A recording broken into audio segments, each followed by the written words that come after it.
네, 10월 광주 창업포럼에 와주신 여러분 환영합니다. 반갑습니다. 저는 양지연입니다. 네, 영상에서 보셨듯이 창업 성공률이 높은 광주를 만들기 위해서 창업 지원 유관기관들이 모여서 힘을 합쳐서 오늘 이 행사를 준비했습니다. 여기 오늘 대학생들도 많이 와 있는 것으로 알고 있는데요. 유익한 시간이 되리라 기대를 합니다. 오늘은 특별하게 로컬과 인공지능 비즈니스를 주제로 함께 하는데요. 분야가 분야인 만큼 어렵게 세 분을 모셨습니다. 오늘 더 로컬 프로젝트의 이희준 대표, 그리고 부릉을 만든 메시코리아의 탁정욱 전략총괄, 그리고 카이스트의 장영재 교수, 이렇게 세 분을 모시고 함께 하는데요. 세 분의 강연이 이어지고 이후에 이야기를 나누는, 여러분의 질문을 함께 나누는 시간 마련이 되어 있습니다. 3시부터 5시까지 진행될 예정이고요. 끝까지 함께 해주시면 감사하겠습니다. 이런 유익한 시간을 만들어주신 분 모시고 잠시 인사를 나누도록 하겠습니다. 광주 창조경제혁신센터의 하성용 센터장님을 박수로 모십니다.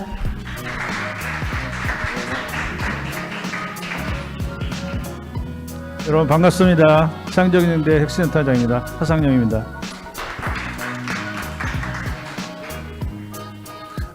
우리 지금 광주는요, 이번 주가 기사창투라는 주간입니다. 기술, 사업화, 창업, 투자와 관련된 우리 지역의 모든 창업기관들이 모여서 우리 그동안의 성과를 우리 시민들에게 발표하고 또 알리는 그런 기간으로 지금 일주일간이 진행되고 있고요. 그래서 각 창업기관마다 많은 행사들을 지금 진행하고 있습니다. 오늘은 이제 우리 매달 하는 이 창업 포럼인데 그런 의미에서 보통 이렇게 그 두 분 내지 한 분의 강사를 모시고 포럼을 했던 것을 오늘은 특집으로 이렇게 그 세 분의 강사님들을 모시게 된 거고요.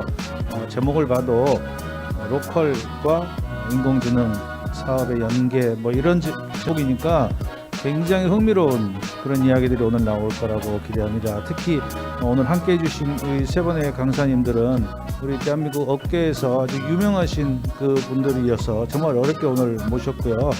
이렇게 이 자리에 함께 와주신 우리 여러분들이나 또 유튜브로 수강하신 여러분들에게도 정말 좋은 기회가 될 거라고 확신합니다. 여러분 함께 해주셔서 감사드리고요. 다음에도 또 참여해 주시기 바랍니다. 고맙습니다.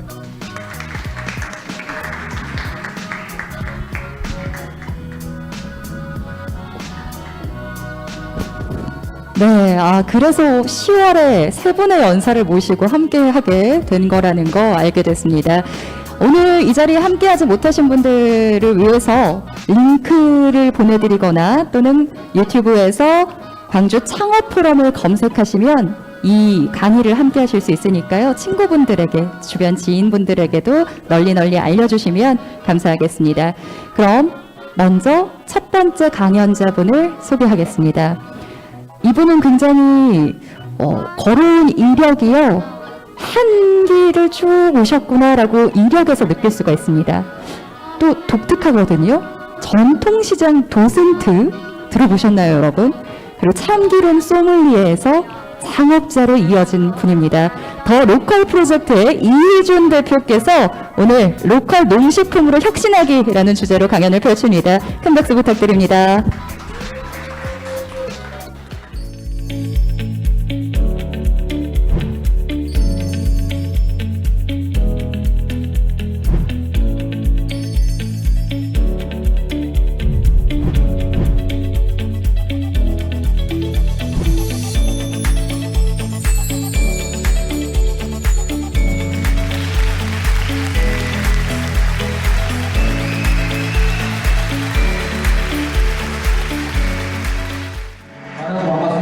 저는 더 로컬 프로젝트의 대표 이희준이라고 합니다. 만나서 반갑습니다. 네. 이렇게 큰 행사장인지 모르고 왔습니다. 네, 좀 떨리는데요. 설명받은 것처럼 전통시장 도슨트라는 직함을 가지고 활동을 하고 있고요. 또 한편으로는 참기름 소믈리에라는 직업을 만들어서 활동하고 있습니다. 혹시 들어보신 적 있으신가요? 네, 처음 들어봤다. 네, 전국적으로 많이 활동을 하고 있음에도 불구하고 전 국민이 알 때까지 활동을 해야 된다고 생각하고 있는데요. 기본적으로는 이제 저는 로컬에 대한 이야기를 하러 나왔습니다. 사실 로컬이라고 하면 우리가 살고 있는 지역부터 서울부터 제주도까지의 지역들을 일컫는다라고 보시면 될 것 같고요. 그 로컬에 있는 자원들을 발굴해서 대중들에게 조금 더 쉽고 편하게 정보를 전달하는 역할들을 하고 있습니다. 전통시장 도슨트라는 직함, 참기름 소믈리에라는 직업이 그 안에 내포하고 있는 내용들을 보시면 정확한 정보를 전달하는 전문가라고 보시면 될 것 같고요. 또 하나는 각 분야에 있어서 그 분야의 언어를 배우고 있다라고 생각하시면 될 것 같습니다. 우리가 기본적으로 영어를 배울 때 단어를 배우잖아요. 스페인어를 배울 때도 단어를 배우고요. 아랍어를 배울 때도 단어를 배웁니다. 디자인을 배울 때는요. 그쵸? 디자인 툴을 다루는 걸 배우고요. 스피치, 발음을 할 때는 발음을 배우죠. 스피치를 할 때는요. 그런 것처럼 기본적인 그 분야의 언어를 배우고 나서 그 언어를 가지고 마술을 부리는 것이 저는 창업이 될 수도 있고요. 창직이 될 수도 있고 혹은 일반 기업에 가서 활동하는 어떤 자양분이 될 수 있다고 생각을 하고 있습니다. 그런 의미에서 저는 로컬에서 그 언어를 배우고 로컬의 언어를 기반으로 사업을 하고 있다라고 설명드릴 수 있을 것 같고요. 그래서 저는 좀 다양한 길을 걸어왔고 우리 설명해 주신 것처럼 그 길이 하나로 이어져 있습니다. 기본적으로 저는 전통시장 활성화라는 문제를 해결하기 위해서 다양한 솔루션들을 강구하고 있고요. 우리나라에 있는 전통시장이 혹시 몇 개인지 알고 계시는 분 계실까요? 네, 이렇게 조용합니다. 항상 어느 자리에 가서도 질문을 드리는데요. 그래도 전통시장 도슨트라고 하는 전문가를 만나셨으니까 우리나라에서 매일 열리는 전통시장이 몇 개인지 정도는 알고 가셨으면 좋겠습니다. 매일 열리는 전통시장의 개수는 1,500개가 있고요. 전국적으로 1,500개의 놀이동산이 있다 생각하시면 될 것 같습니다. 제가 항상 전통시장 한 개마다 놀이동산이라고 표현을 하고 있는데요. 그 놀이동산 안에는 약 100개의 탈 것은 아니지만 살 곳들이 있습니다. 그러면 매일 열리는 시장의 개수가 1,500개고요. 5일마다 열리는 5일장의 개수는 몇 개일까요? 네, 질문 드리면 답변 안 해주실 것 같아서 5일마다 열리는 5일장의 개수는 전국적으로 약 550여 개가 별도로 존재하고 있습니다. 그러니까 다 합치면 약 2,050여 개의 전통시장과 5일장이 대한민국에 존재하고 있다고 보시면 될 것 같고요. 전 세계적으로도 봐도 시장이 1,000개 이상 되는 나라는 대한민국이 거의 유일합니다. 아직까지 제가 찾지 못했습니다. 혹시 있을 수도 있어요. 제가 모르는 나라에. 하지만 지금까지 제가 다녀온 나라들에는 1,000개 이상이 되는 시장을 가진 나라는 대한민국밖에 없다. 자부심을 가져도 저는 된다고 생각을 하고요.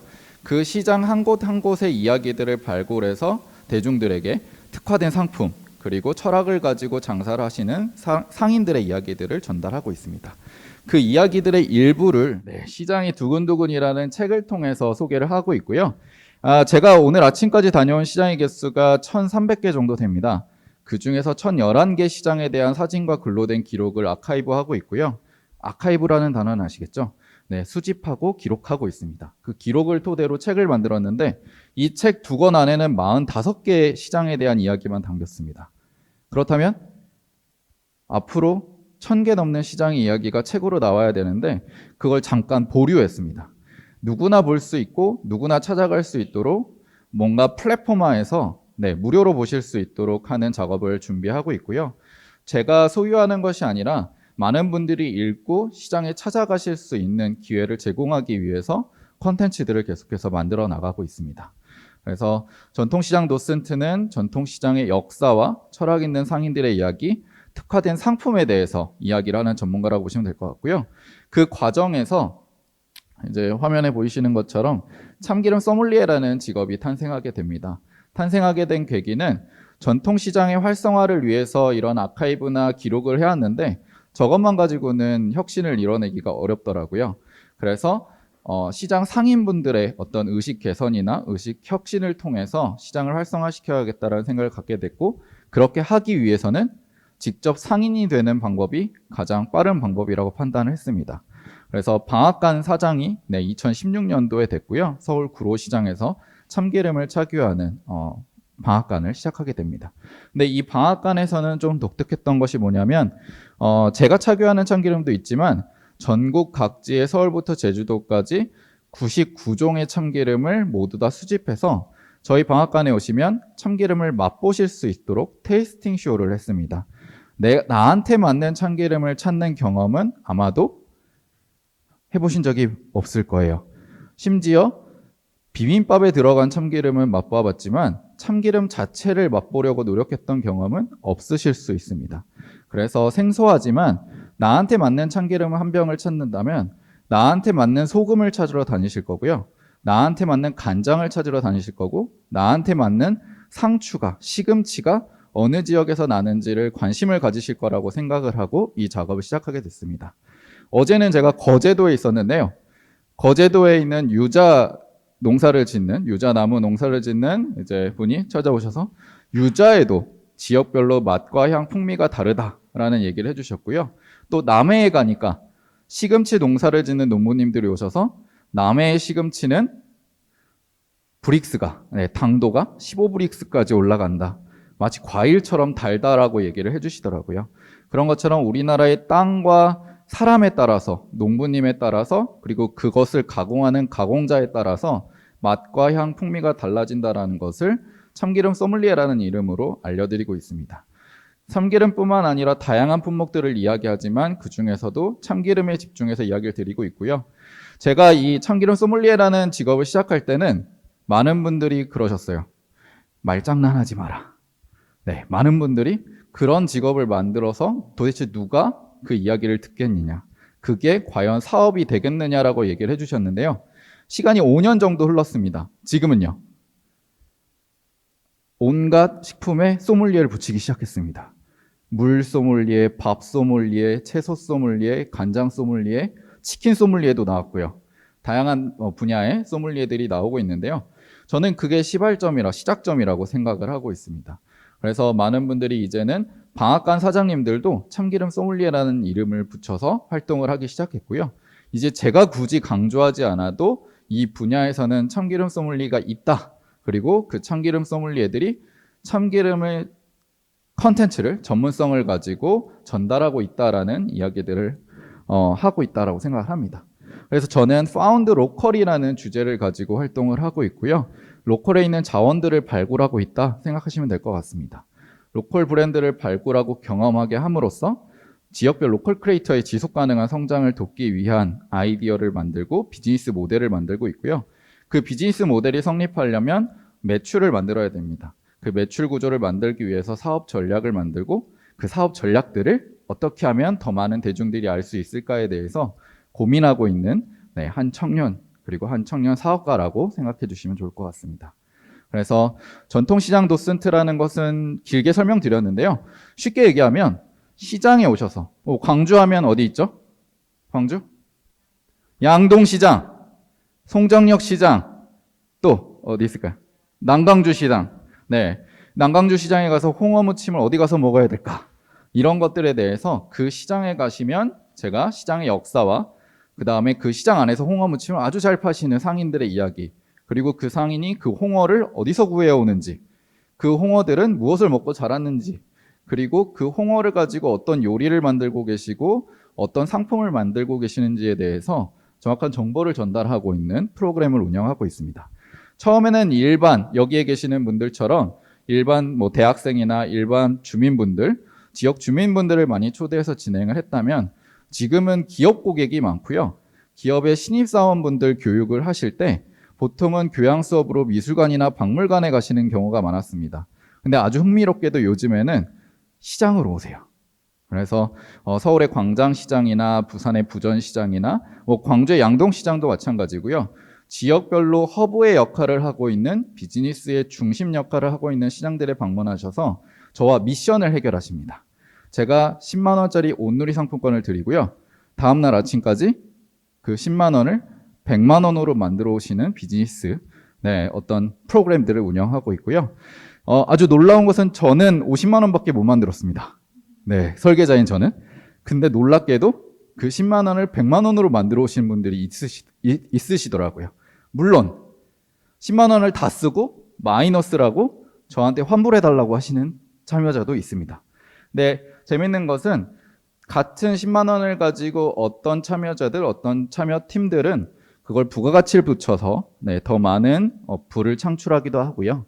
어떤 참가자들은 그것들을 소진해서 사라지게 만드는 마술을 부리기도 합니다. 그래서 시장에서는 주로 비즈니스 경험을 하실 수 있는 프로그램들을 만들고 있고요.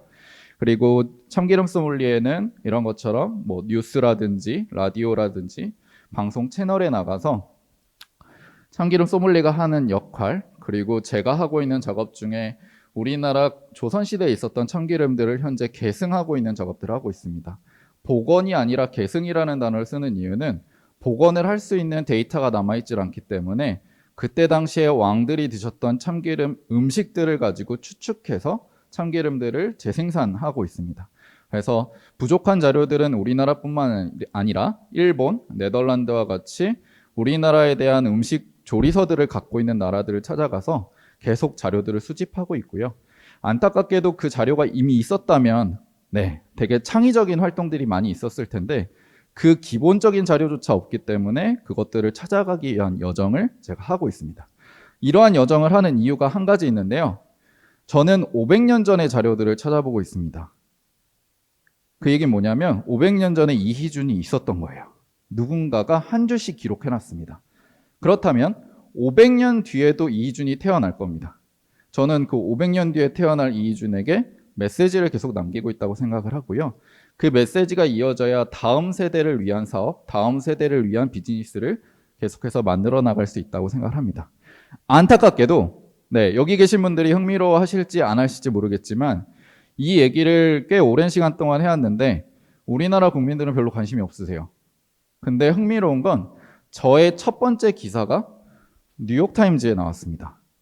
뉴욕타임즈는 8시간 넘게 저를 심층 취재하셨고 저의 이야기들을 뉴욕타임즈에 소개를 했습니다. 그래서 저의 고객은 한국에도 있지만 중국 상해에도 있고요. 일본 도쿄에도 있고 최근에는 카타르에도 있습니다. 중동 카타르에서 매년 한 병씩 주문하시는데요. 그 한 병을 배송하기 위해서 직접 가고 있습니다. 와, 나름 사심을 채우는 겁니다. 나도 그 나라 가보고 싶다. 근데 아주 흥미로운 것은 그 나라 국민이 저한테 얘기하는 게 너 참깨가 어디에서 온지 알아? 라는 질문을 합니다. 어디서 왔을까요, 참깨는? 많은 분들이 대한민국이라고 생각하시지만 참깨는 아프리카 사바나 지역에서 출발을 했고요.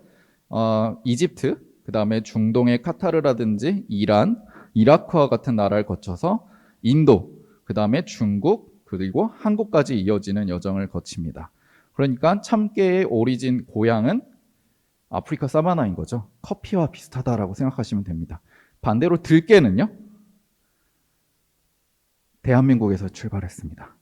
그러니까 참깨와 들깨는 어떻게 보면 깨라는 같은 이름을 갖고 있지만 서로 만나본 적 없는 사이라고 생각하시면 됩니다. 그래서 보관법도 다릅니다. 참기름은 실온 보관하셔야 되고요. 들기름은요, 구매하신부터 냉장 보관하셔야 됩니다. 그래서 서로 다른 성질을 가지고 있다는 것들을 전문성을 가지고 이야기하고 있습니다. 제가 이렇게 얘기할 수 있는 건요, 농사를 짓고 있습니다. 첫 해에는 농사 지을 줄 몰라서요, 청바지 입고 농사 지었습니다. 엄청 혼났고요. 지금도 혼납니다. 저는 새벽에만 밭에 가서 밭을 일구거든요. 왜냐하면 시간이 없습니다. 하고 있는 일들도 많고 하고 싶은 일도 많고 전국 로컬을 다 찾아다녀야 되기 때문에 새벽에만 가는데요. 첫 해 같은 경우는 저희가 도리깨질이라고 이 깨를 터는데 이 깨를 털 줄 몰라서 한 번만 털었습니다. 근데 참깨 농사를 지어본 적이 있으신지 모르겠지만 3번 이상 털어야 깨가 다 나옵니다. 근데 전 한 번 털고 쌓아놨어요. 다음날 갔더니 그 참깨 업자라고 하는 트럭을 몰고 다니시는 분들이 다 실어 가셨어요. 저는 제가 농사 기껏 지어놓고 3분의 1만 수확한 거죠. 그리고 그걸 다 자루에 담았습니다. 어떻게 됐을까요? 싹이 텄습니다. 참깨는 여물게 말려야 되거든요. 근데 그런 과정들을 몰랐습니다. 그래서 제가 하는 방식이 조금 무식할 수도 있고 왜 저렇게까지 하지라고 생각할 수 있지만 저는 인터넷에 돌아다니는 데이터를 믿기보다는 직접 현장에서 체험하고 경험한 것들 그리고 내가 직접 돈을 써본 것들의 신뢰도를 훨씬 더 많이 가지고 있습니다. 그래서 여기 참여하시는 분들 중에서 나는 뭔가를 해봐야겠다라고 생각하시는 분들은 지금 당장 그냥 하시면 됩니다. 많은 책들이 그런 써 있잖아요. Just do it이라고 써 있는데 이거 누구나 할 수 있는 얘기지 라고 생각할 수 있지만 누구나 할 수 있는 얘기를 누구나 하지는 않습니다. 그래서 무모할지 모르지만 현장에서 이런 데이터들을 계속 확인하고 있고요.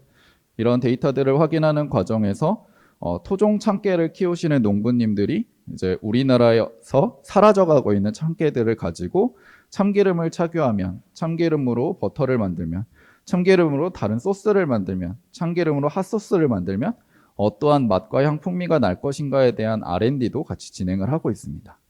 그래서 요즘은 이제 즉석식품 제조광업이라고 떡볶이집 혹은 방앗간처럼 제3자 유통을 하지 않는 방앗간에서 진화를 해서 이제는 제조광업 신고가 되어 있는 시설과 함께 이제 작업을 하고 있고요. 화면에 보이시는 분은 안타깝게도 저는 아니고요. 저랑 같이 작업을 해주시는 업력 30년에서 50년 되는 선생님들과 같이 구조를 만들어서 이 선생님들의 기술을 저는 돈으로 사는 거고요. 이 선생님들의 기술을 가지고 착유한 참기름들을 더 많은 대중들을 만날 수 있게 혁신을 계속해서 강구하고 있습니다. 그래서 전통시장과 마찬가지로 참기름도 계속해서 아카이브를 하고 있고요. 꽤 오래된 자료부터 현재의 자료들까지 수집을 하고 있다라고 보시면 될 것 같습니다. 그래서 전통시장 도슨트는 전통시장에서 해설사 작업을 한다면 참기름 소믈리에는 참기름 테이스팅 쇼를 통해서 약 10가지의 참기름을 맛보고요. 나한테 맞는 참기름을 선택하실 수 있도록 배려를 하고 있습니다. 그러면 그 선택한 참기름을 구매하셔도 좋고요. 구매하시지 못한다면 나는 인도산 참기름이 더 맞아. 나는 에티오피아 참기름이 더 맞아. 나는 안동산 참기름이 더 맞아. 나는 광주 양동시장의 광주 참기름집의 참기름이 더 맞아. 이러한 것들을 찾아가실 수 있는 프로그램을 제공하고 있습니다. 그래서 저는 요 4가지의 기준을 따라서 로컬들을 발굴하고 있고요. 지금은 전통시장과 참기름과 관련된 이야기만 드렸지만 뿐만 아니라 참기름과 관련되지 않은 식품과 가공품들도 계속 추적을 하고 있습니다. 그래서 혹시라도 로컬에 관심이 있으시다면 건강하고 정직한 방식으로 생산을 하는 로컬 생산자를 발굴하고 원재료에 대한 전문적인 지식을 가지고 있어야 되고 세 번째로는 지속 가능한 생산에 대한 고민을 같이 해야 됩니다. 마지막으로는 다양성에 대한 스토리텔링을 가지고 있으신 창업자들과 혹은 농부들과 혹은 상인들과 교류하고 있다라고 보시면 될 것 같습니다. 이게 쉬워 보이지만 이 4가지를 모두 다 하는 창업자 혹은 상인 혹은 농부는 100분 만나면 1분에서 2분 정도 찾아볼 수 있습니다. 그래서 혹시라도 내가 F&B를 한다거나 농사를 짓는다거나 혹은 남들이 하지 않는 일을 한다면 자신의 분야에 맞춰서 이런 것들을 기준을 만들어 보시면 좋을 것 같습니다. 최근에는 제주도에 가서요. 제 본사가 제주도에 있는데 제주도의 녹차 산업 활성화를 위해서 블렌딩 티를 만들고 있고요. 제주도의 감귤 껍질과 그 다음에 제주도에서 키운 녹차를 블렌딩해서 대중들을 만나는 작업들을 하고 있습니다. 광주에서는 광주 송정역 시장에 사투리를 가지고 브랜드를 만들고 있는 상점에 가시면 진피녹차를 만나실 수 있습니다. 온라인에서는 불친절하게도 구매하실 수가 없고요. 제가 그러한 로직을 따른 이유는 시대를 역행하고 있다. 특히 오늘 주제인 AI와는 완전 반대되는 이야기일 수 있는데요. 저는 오히려 불친절하게 만듦으로써 이준이 만든 더 로컬 프로젝트가 만든 녹차를 찾아가려면 로컬로 들어가야 된다라는 인식들을 계속해서 심어드리고 싶습니다. 그래서 지역에서 자생하고 있고 로컬에 대한 이야기를 하고 있는 그러한 브랜드들을 찾아서 같이 상생할 수 있는 전략들을 구축하고 있고요. 이러한 것들이 추후에 발전이 되면 AI나 기술, 그 다음에 IT 인프라들이 덧붙여지면 훨씬 더 큰 시너지가 날 수 있을 거라고 생각을 하고 있습니다. 어떻게 보면 우리가 많이 사용하는 서비스들 중에서 당근마켓이 그런 역할들을 하고 있다라고 개인적으로 생각을 하고 있고요. 반대로 당근마켓은 자신들의 비즈니스에 아직 수익화 사업을 많이 하고 있지 않다라고 보여지고 있습니다. 언젠가는 붙이겠죠. 근데 반대로 저는 수익화 사업을 먼저 진행을 하고 거기에 IT를 얹거나 AI를 얹혀서 더 많은 대중들을 만날 수 있는 기회를 창출하고자 합니다. 마지막인데요. 많은 다양한 프로젝트를 하고 있고 회사 이름이 더 로컬 프로젝트인 것처럼 로컬에서 약 올해에만 30여 가지 프로젝트를 했습니다. 근데 그 중에서 제일 혁신적인 프로젝트라고 개인적으로 생각하는데요. 오늘 주제인 AI와도 닮아 있다고 생각을 합니다. 영주라는 곳인데요. 파운드 영주라는 이제 프로젝트 명으로 진행하고 있는데 영주에는 사과도 유명하고요. 한우도 유명하고요. 포도도 유명하고 풍기 인삼도 유명하고요. 그 외에도 유명한 것들이 상당히 많습니다. 그런데 그러한 농장을 가지고 계시는 분들이 자신들이 정말 귀하게 키우고 잘 키운 것들이 다 수출이 되어버리는 거예요. 근데 외국 사람들은 그게 좋다는 거 다 알고 있는데 대한민국의 사람들은 그게 어디에 있는지, 왜 좋은지, 그리고 좋은 게 있지만 찾아오지 않는다라는 문제가 있었습니다. 그래서 농장주분들과 이야기를 해서 게임을 하나 만들었습니다. 네, 영주에는 부석사만 있는 게 아닙니다. 영주에는 소수서원이라고 우리나라의 최초의 서원이 있는데 소수서원만 있는 게 아닙니다. 근데 많은 분들이 나 부석사는 다녀왔습니다 라고 이야기하시는데요.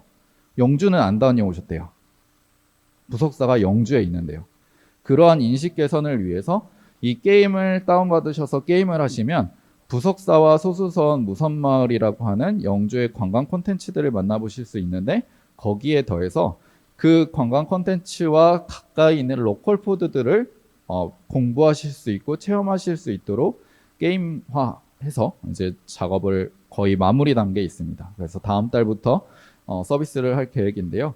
이러한 것처럼 일반 농장들도 농부님들도 혁신을 위해서 상당히 많은 고민들을 하고 있고 지금 세대, 저희 세대, MZ세대라고 하죠. 저희 세대 그리고 저희 다음 세대들에게 친화적인 커뮤니케이션 방식이 무엇일까에 대해서 계속 고민하고 있다는 것에 대해서 말씀을 드리고 싶었습니다. 그래서 오늘 주제와 맞는지 모르겠지만 계속해서 로컬의 언어를 배우고 그 언어를 가지고 대중과 소통하는 방법에 대해서 고민하고 있고요. 저는 전통시장 활성화라는 문제를 푸는 과정에서 참기름 활성화라는 문제를 풀고 있고 참기름 활성화라는 문제를 풀다 보니 우리나라 로컬의 언어를 배워서 지역 전체에 대한 활성화 문제들을 해결하는데 다양한 프로젝트들을 진행하고 있습니다. 그래서 조금 혼란스러우실 수도 있어요. 네, 너무 많은 것들을 하고 있는 거 아닌가. 하지만 하나의 문제를 해결하다 보니 여러 개의 문제들이 파생됐고 그 문제들을 해결하기 위한 고민들을 계속해서 하고 있다라고 말씀드릴 수 있을 것 같습니다. 저는 이러한 활동들을 하고 있는 더 로컬 프로젝트의 이준이었고요. 만나 뵙게 돼서 반가웠습니다. 감사합니다.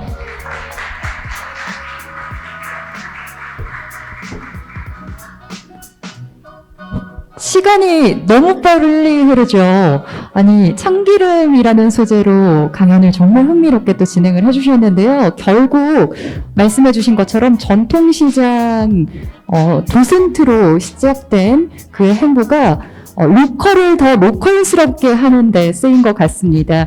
궁금한 이야기들은 저는 뭐 개인적으로는 각 지역마다 그 특색의 맛이 다르다고 했는데 광주의 참기름 맛은 어떤지 좀 질문을 드리고 싶은데 잠시 후 여러분도 궁금한 점들 질문할 수 있는 시간이 함께 마련됩니다. 적어두셨다가 그 시간도 적극적으로 활용해 주시면 감사하겠습니다. 다음 특강 이어가도록 하겠습니다. 이분께서는요, 우리의 삶을 편리하게 해주는 곳에 계십니다. 요즘 배달 많이 하시죠? 배달 문화가 발달하면서 부르는 라이더를 보신 적 있을 것 같습니다. 새로운 비즈니스 환경과 물류 혁신으로 부름을 만든 메시코리아의 탁정욱 전략 총괄님께서 이 자리에 와주셨는데요. 영상으로 소개합니다.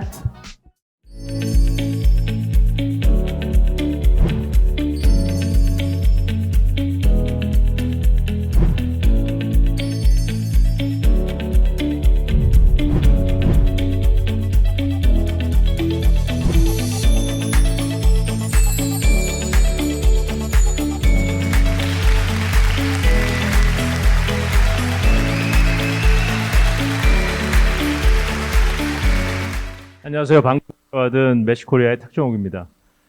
그 이 대표님께서 너무 그 진행을 잘해 주셔가지고요. 제가 사실은 살짝 긴장이 되는데 제 나름대로 저희가 준비하고 있는 일들을 저는 좀 IT 관점에서 좀 말씀을 드리도록 그렇게 하겠습니다.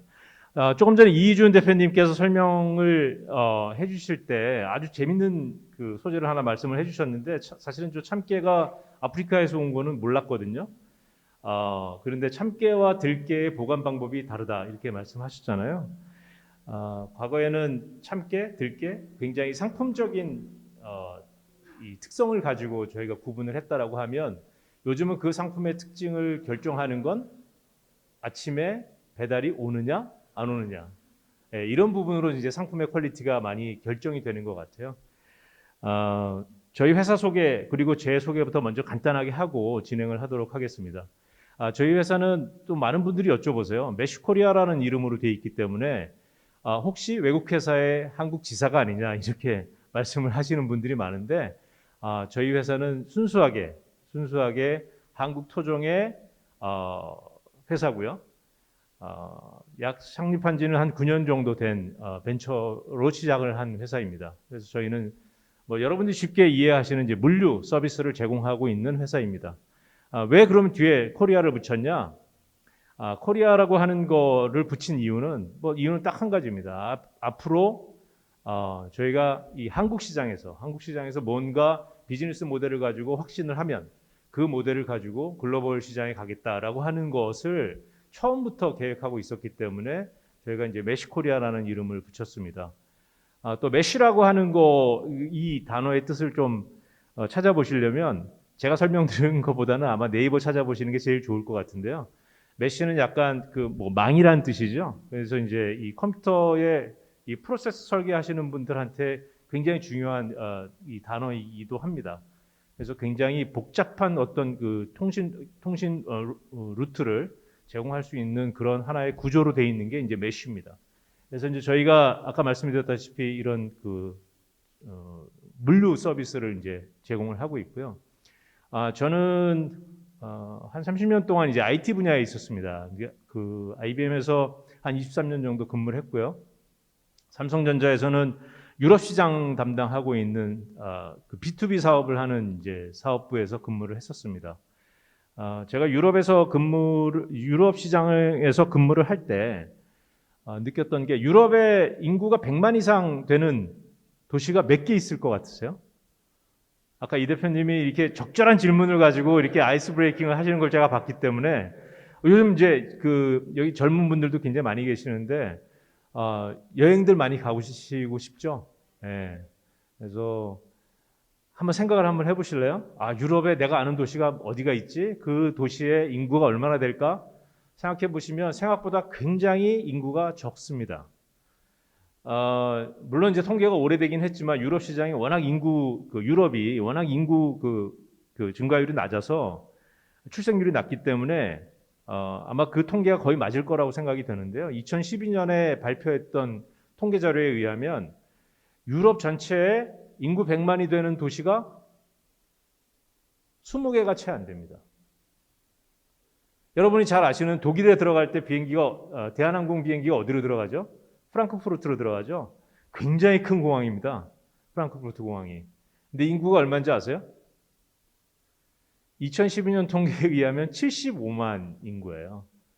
그러니까 그런 시장에서 이제 쭉 비즈니스를 하면서 제가 느꼈던 것은 한국에 있는 이렇게 굉장히 좁은 한국 시장에서 굉장히 치열한 경쟁을 하면서 우리가 비즈니스를 하고 있는데 이 시장에서 성공한 비즈니스 모델은 유럽에 가서 그 치열함을 가지고 비즈니스를 한다라고 하면 분명히 이거는 성공할 수 있다.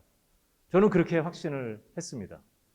그래서 이제 삼성전자 6년을 근무를 하고 SBC라고 하는 그룹에 가서 해외 비즈니스를 담당을 하면서 조금은 젊은 분들과 함께 벤처에서 일을 하면서 제가 가지고 있었던 IT 백그라운드를 가지고 비즈니스 그 백그라운드를 가지고 좀 도와드릴 수 있고 같이 일을 할 수 있는 그런 의미 있는 일을 하고자 이제 이 회사에 조인을 하게 되었습니다.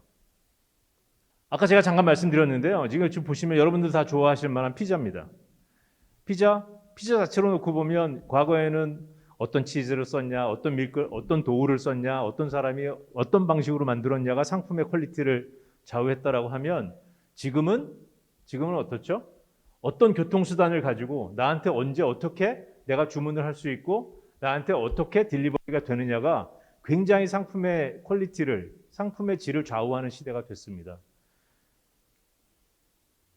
저희가 하고 있는 일을 아주 간단하게 설명을 드리면 메시코리아는 처음에 여기 수송, 배송, 배달 이 부분의 서비스를 가지고 시작을 했습니다.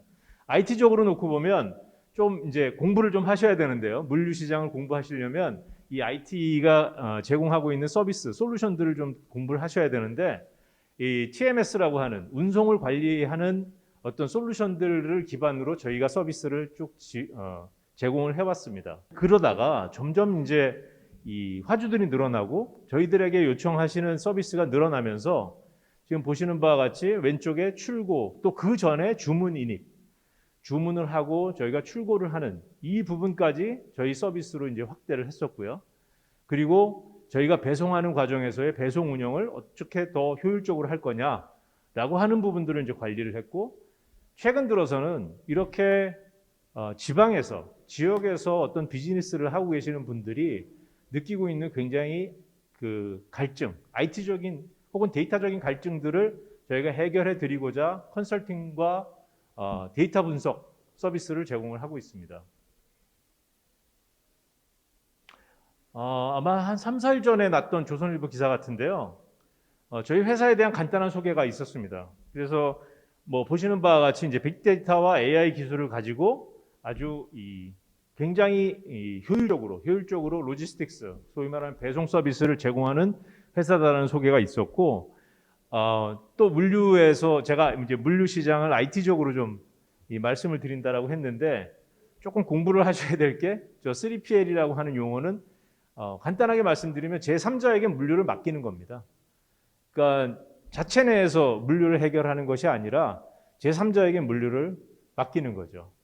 그래서 1PL, 2PL과 같은 서비스를 제공하는 회사들이 활용하는 회사들이 여러분들이 잘 아시는 뭐 예를 들면 CJ의 대한통운 같은 회사는 자사 내에 그 서비스를 제공을 하게 되면 그거는 전형적인 2PL입니다.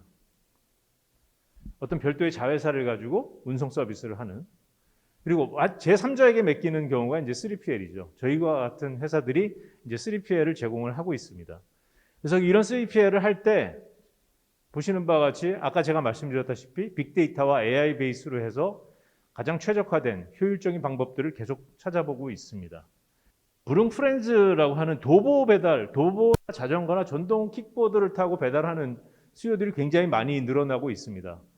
여러분들 잘 아시는 바와 같이 그 바이크, 보통은 이제 이륜 오토바이들을 가지고 배달을 많이 하게 되는데요.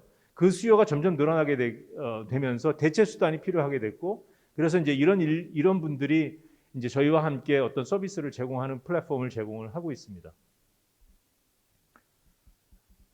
뭐 여러 가지 이제 저희 회사를 소개하는 기사들이 있어서 좀 자랑 삼아서 저희가 준비를 해봤는데요.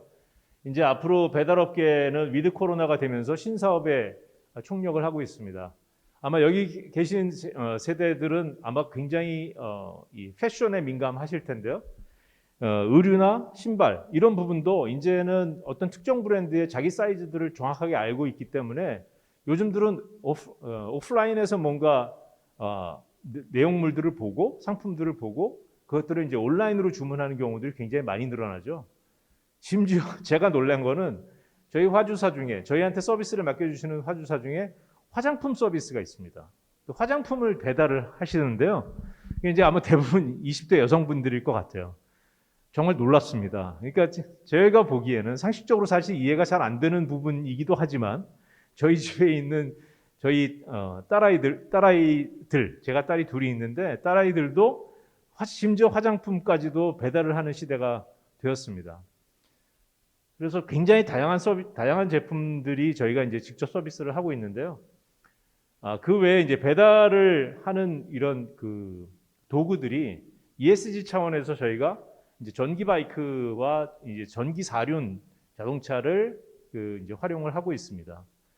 그리고 요즘 이제 이 물류업계에서 굉장히 화두가 되고 있는 것이 보다 빠른 속도 경쟁을 하고 있기 때문에 여기 보시는 이제 MFC라고 되어 있죠. 이게 마이크로 풀필먼트 센터의 약자입니다. 그래서 보다 고객의 배송지에 가까운 곳에 저희가 아주 작은 냉동 냉장 설비를 가진 그 물류 창고를 가지고 고객에게 좀 더 빨리 딜리버리 할 수 있는 체계를 갖추고 있습니다. 그래서 이런 컨셉들이 굉장히 빨라지고 있는데요. 그 대표적인 사례가 여러분들 잘 아시는 배민의 비마트입니다. 그래서 배민의 비마트는 슈퍼용품들을 배달을 하시면 아마 배달 시켜보신 분들 아시겠지만 깜짝 놀라실 거예요. 굉장히 빨리 오기 때문에. 그게 가능했던 거는 바로 이런 마이크로 풀필먼트 센터 같은 물리적인 공간들이 굉장히 우리 집 주변에 하나둘씩 생겨나기 시작하면서 이런 속도 경쟁에서 우위를 점하게 되고 있습니다. 저희 회사를 소개하는 몇 가지 이제 이 숫자들인데요. 저희 회사는 국내에서 이런 물류 유통에서는 B2B 기업들을 대상으로 해서는 이제 마켓 쉐어 70%를 차지하고 있고 당당히 1위의 포지션을 취하고 있습니다. 그리고 아까 말씀드린 그런 다양한 형태의 물리적인 공간들이 전국에 한 450개 가지고 있고요. 제가 약 한 30년 동안 IT 백그라운드가 있으면서 이 회사에 조인했던 이유는 이 회사가 바로 물류회사라기보다는 물류 서비스를 하면서 즉 IT 회사이기 때문에 조인을 했습니다. 그래서 저희가 총 한 300여 명의 임직원이 있는데 그 중에서 이제 100명이 엔지니어 그리고 이제 R&D의 인원으로 구성이 되어 있습니다. 그리고 지금 300개라고 표현이 되어 있는데 한 350개의 기업 고객들이 저희와 함께 이제 성장을 하고 있고요. 작년 매출은 약 2,600억 정도 매출을 올렸습니다.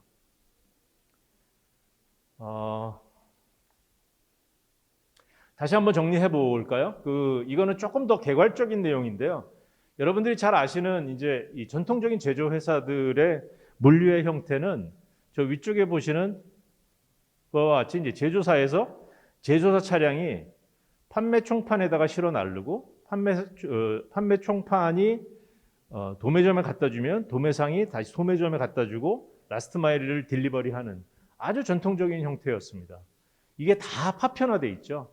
그래서 애석하게도 제조사에서 제공하고 있는 데이터가 이 끝에 있는 소매점에 있는 데이터와 맞지 않는 형태가 일반적인 가장 애로 사항이었습니다. 근데 이런 부분들이 점점 더 심화되는 게 요즘 이 제조사들 혹은 이 총판들이 물건들을 어디다 올려서 팔죠? 아마 이커머스 시장이 워낙 커졌기 때문에 여러분들 잘 아시는 네이버, 마켓컬리 올려서 팔고 있죠. 그러면 이 생산자들은 내 물건이 어느 고객에게 어떻게 팔리는지 알 수 있을까요? 전혀 데이터가 없습니다.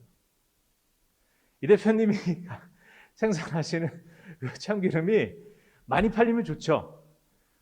근데 그 내용을 들여다보면 우리가 알고 있는 이커머스의 굉장히 큰 이 플랫폼 회사들이 과의 관계를 수리적으로 산수적으로 풀어보면 경제적인 관점에서도 사실은 굉장히 어려움이 있고요. 또 하나는 이런 서비스 측면에서 데이터 측면에서도 굉장히 어려움이 있습니다.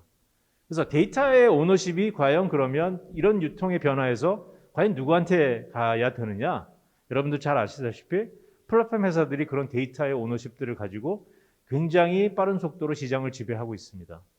그래서 그런 부분들이 사실은 소상공인 분들이 굉장히 어려움을 겪고 있는 부분 중에 하나죠. 여러분들 잘 아시는 아마존에서 나이키가 어떻게 했죠? 철수했죠. 그 이유는 나이키의 물건을 어떤 엔드유저가 어떻게 구매하는지를 전혀 알 수 없기 때문에 그 부분 때문에 철수한 겁니다. 그 물량이 적어서 철수한 게 아니라. 그래서 그런 부분들이 앞으로 비즈니스를 하시는 분들 관점에서는 잘 생각해 보셔야 되는 관점입니다. 그래서 저희가 이제 그런 과정들을 가지고 있기 때문에 그런 과정들이 시장에서 벌어지고 있기 때문에 그런 부분들을 좀 더 체계적으로 비즈니스를 하시는 분들을 도와드리는 그런 체계를 갖추고 있습니다. 그래서 그 체계를 어떻게 지원할 수 있느냐라고 하면 여기 보시는 다양한 형태의 물류 서비스들을 제공하면서 거기서 떨어지는 데이터들을 가지고 데이터 기반의 어떤 의사결정을 하실 수 있는 서비스를 제공을 하고 있고요. 그리고 비즈니스를 하시는 측면에서는 가장 중요한 것이 물류를 하려고 하면 대부분의 형태가 비용 구조가 고정비의 형태로 돼 있죠. 그러니까 차량을 한 대 400만 원에 빌리면 물량이 적게 팔리든 많이 팔리든 400만 원 단위로 지불을 해야 되는데 그 부분들이 굉장히 비즈니스 하는 관점에서 놓고 보면 비효율적이다라는 거죠. 그래서 이런 부분들을 변동비화하는 서비스들을 저희가 계속 개발해 왔고 가급적이면 많은 서비스 분야에서 이런 서비스를 제공하려고 노력을 하고 있습니다. 뭐 계속 반복되는 얘기일 텐데요. 아까 말씀드렸다시피 저희가 가지고 있는 처음에 제조 단계부터 소비자에 가는 단계까지 전체를 저희가 데이터 관리를 하면서 하나의 통합된 데이터로 고객들에게 의사결정을 할 수 있는 형태를 계속 제공을 하고 있습니다. 여기 보시는 이 화주사들이 저희의 주요 화주사들을 저희가 표시를 해놨는데요. 재밌는 거는 볼까요? 최근 들어서는 이제 주류가 여러분들 잘 아시겠지만 뭐 와인 소비가 굉장히 우리나라에서 늘어나고 있기는 한데 현재는 법적으로 전통주만 딜리버리가 가능하죠. 그래서 전통주의 가장 큰가요? 배상면주가가? 하여튼 배상면주가 그다음에 굉장히 유명한 이 샴페인과 비슷한 그 느낌이 나는 복순도가 이런 화주들이 이제 저희의 주요 화주사들로 최근에 이제 서비스를 받고 계시고요. 이제 반려동물에 관련된 상품들도 요즘 서비스를 많이 하고 있습니다.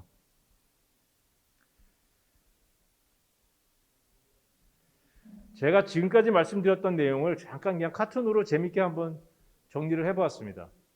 자, 햄버거를 하고 있는 샘이라고 하는 아저씨가 있는데요. 장소를 차려놓고 아주 맛있는 레시피를 가지고 햄버거를 만들고 있습니다.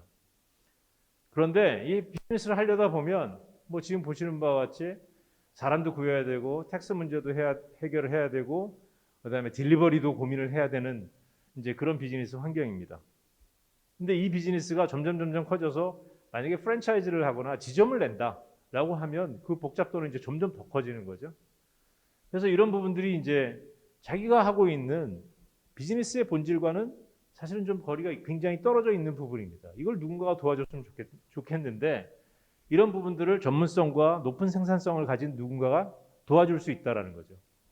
그래서 그게 바로 이제 저희 회사가 추구하고 있는 서비스 부분입니다.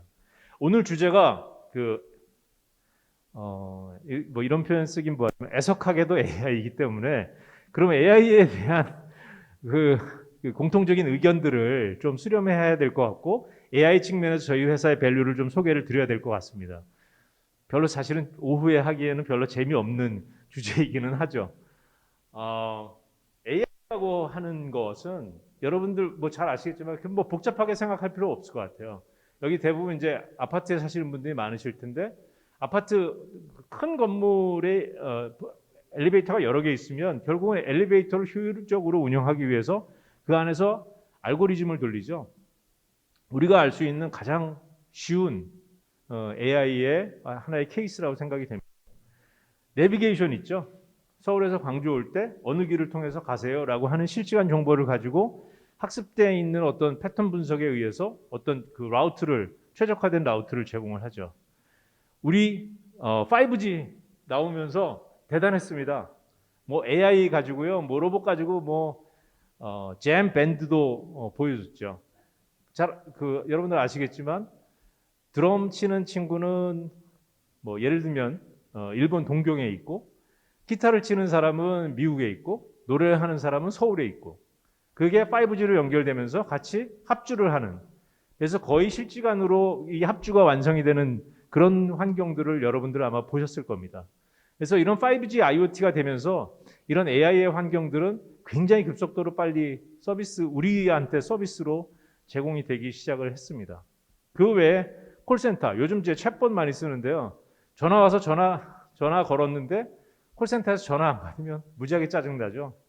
그래서 조금 있다가 전화번호 남겨주세요. 혹은 뭐 다양한 형태의 기계 메시지들이 나옵니다. 그럼 기계한테 메시지를 남기면 나한테 혹시 문제가 어떤 문제였나요? 라고 하는 것을 조금 더 발전된 서비스를 하는 회사들은 어떤 아름다운 여성의 목소리로 나한테 질의를 하고 그걸 자연어를 해석을 해서 나한테 그 즉시성을 조금 있다가 그거를 즉시성으로 해결할 수 있는 누군가에게 연결을 해주는 그런 서비스들을 요즘 많이 추진하고 있습니다. 그래서 이런 부분들이 이미 AI가 우리 실생활에 아주 유익한 서비스로 다가와 있다 이렇게 말씀드릴 수 있습니다. 그거와 마찬가지로 여러분들이 잘 아시는 이 이륜으로 서비스 하시는 분들은 그냥 무턱대고 콜을 잡는 게 아니고요. 저희 회사 같은 경우에는 가장 최적화된 라우트로 가실 수 있는 그런 기사분들을 추천 배차를 하고 있습니다. 그래서 이런 추천 배차를 하는 퍼센테이지가 저희가 80% 이상, 최근 들어서는 90% 이상의 추천 서비스를 하고 있기 때문에, 추천 배차를 하고 있기 때문에 이미 AI를 저희가 제공하고 있는 서비스에서 활용하고 있다 이렇게 말씀드릴 수 있습니다. 이것도 조금 복잡한 얘기인데요. 여러분들 잘 아시는 아마존이라는 회사가 데이터 센터를 운영하면서 여러분 굉장히 많은 기업 고객들에게 클라우드 환경에서 IT 서비스를 제공하고 있습니다. 그 회사 이름이 AWS죠. 그래서 그 AWS에 저희 회사가 이제 저희 회사 솔루션이 올라가 있습니다. 그래서 이제 굉장히 많은 회사들이 어떤 피크 타임이 오던 그리고 굉장히 빠른 리스폰스 타임으로 서비스를 제공받을 수 있는 환경을 저희가 AWS 환경에서 제공을 해드리고 있습니다. 물류에 관심이 있어서 아마 여기 오신 분들도 계실 텐데요. 물류라고 하는 것을 이제 기본적으로 이해하는 게 저희가 그 파티 로지스틱스라고 하는 PL이라는 용어를 씁니다. 아까 제가 몇 번 설명을 드렸는데 이제 5PL이라고 하면 그것은 이제 일반적인 물류 서비스뿐만 아니라 아까 말씀드린 데이터 서비스까지, IT 서비스까지 제공하는 것을 이제 5PL이라고 합니다. 그래서 이런 5PL까지를 제공하는 대한민국의 회사는 제가 생각하기엔 가장 고도화된 서비스를 하는 회사는 당연히 부릉이다 이렇게 말씀드리고 싶습니다. 그래서 이게 지금 저희 회사의 전체적인 IT 환경을 말씀드린 건데요. 굉장히 이제 복잡하니까 이 부분 잊어버리시고 아까 제가 말씀드렸다시피 굉장히 다양한 형태의 서비스들을 물류 부분에서는 제공을 하고 있고 그런 부분들이 IT적으로 혹은 비즈니스적으로 어떠한 도움이든 필요하실 때 저희가 도와드릴 수 있는 그런 비즈니스 구조를 갖기 위해서 지금 저희 계속 노력하고 있고요. 그래서 여러분들이 이제 아마 길거리에서 이륜에 약간 저희 회사 약간 색깔이 민트색이에요. 아마 보신 분들이 있으실 거고 제 폰트가 그래서 계속 이렇게 민트색으로 돼 있는데 민트색 보시면 저 회사가 대한민국에서 서비스 제일 잘하는 딜리버리 회사구나 이렇게 생각해 주시면 좋을 것 같습니다. 좀 이따가 또 여러분들 질문을 좀 받도록 하고요. 제 세션은 이것으로 마치겠습니다. 감사합니다.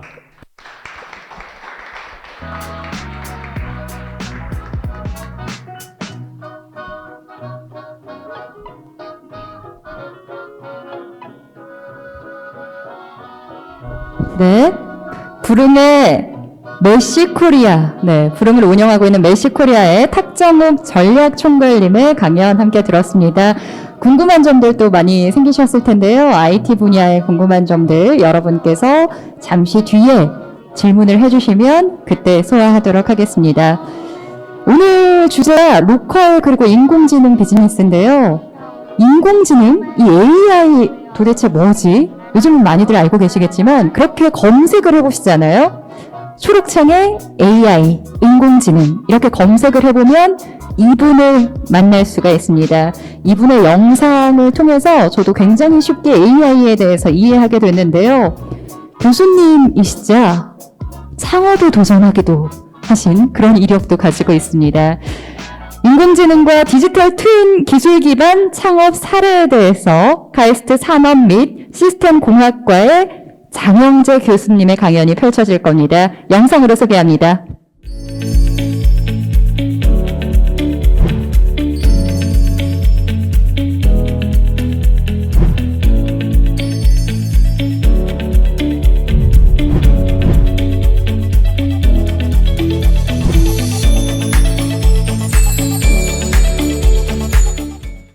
네, 반갑습니다. 다시 한번 인사드리겠습니다. 예, 장영재입니다. 네. 네, 오늘 저는 이 자리를 카이스트 교수로서 그리고 다임 리서치의 대표로서 서 있습니다. 네, 그래서 한 20분 동안은 카이스트 교수로서 설명을 드리고 나머지 10분 동안은 이제 대표로서 제 기업을 소개드리도록 하겠습니다. 그 광주가 그 AI 창업의 허브가 되겠다라는 기사를 읽었습니다. 그리고 또 여기에 광주과학기술원의 또 우수한 인재들이 이렇게 창업에 도전하고 있다는 소식을 많이 접하고 있습니다. 그래서 실제로 이러한 AI가 어떻게 창업으로 이어지는지 그리고 어떤 기술을 활용할 수 있는지 거기에 대해서 함께 이야기를 나눠보도록 하겠습니다.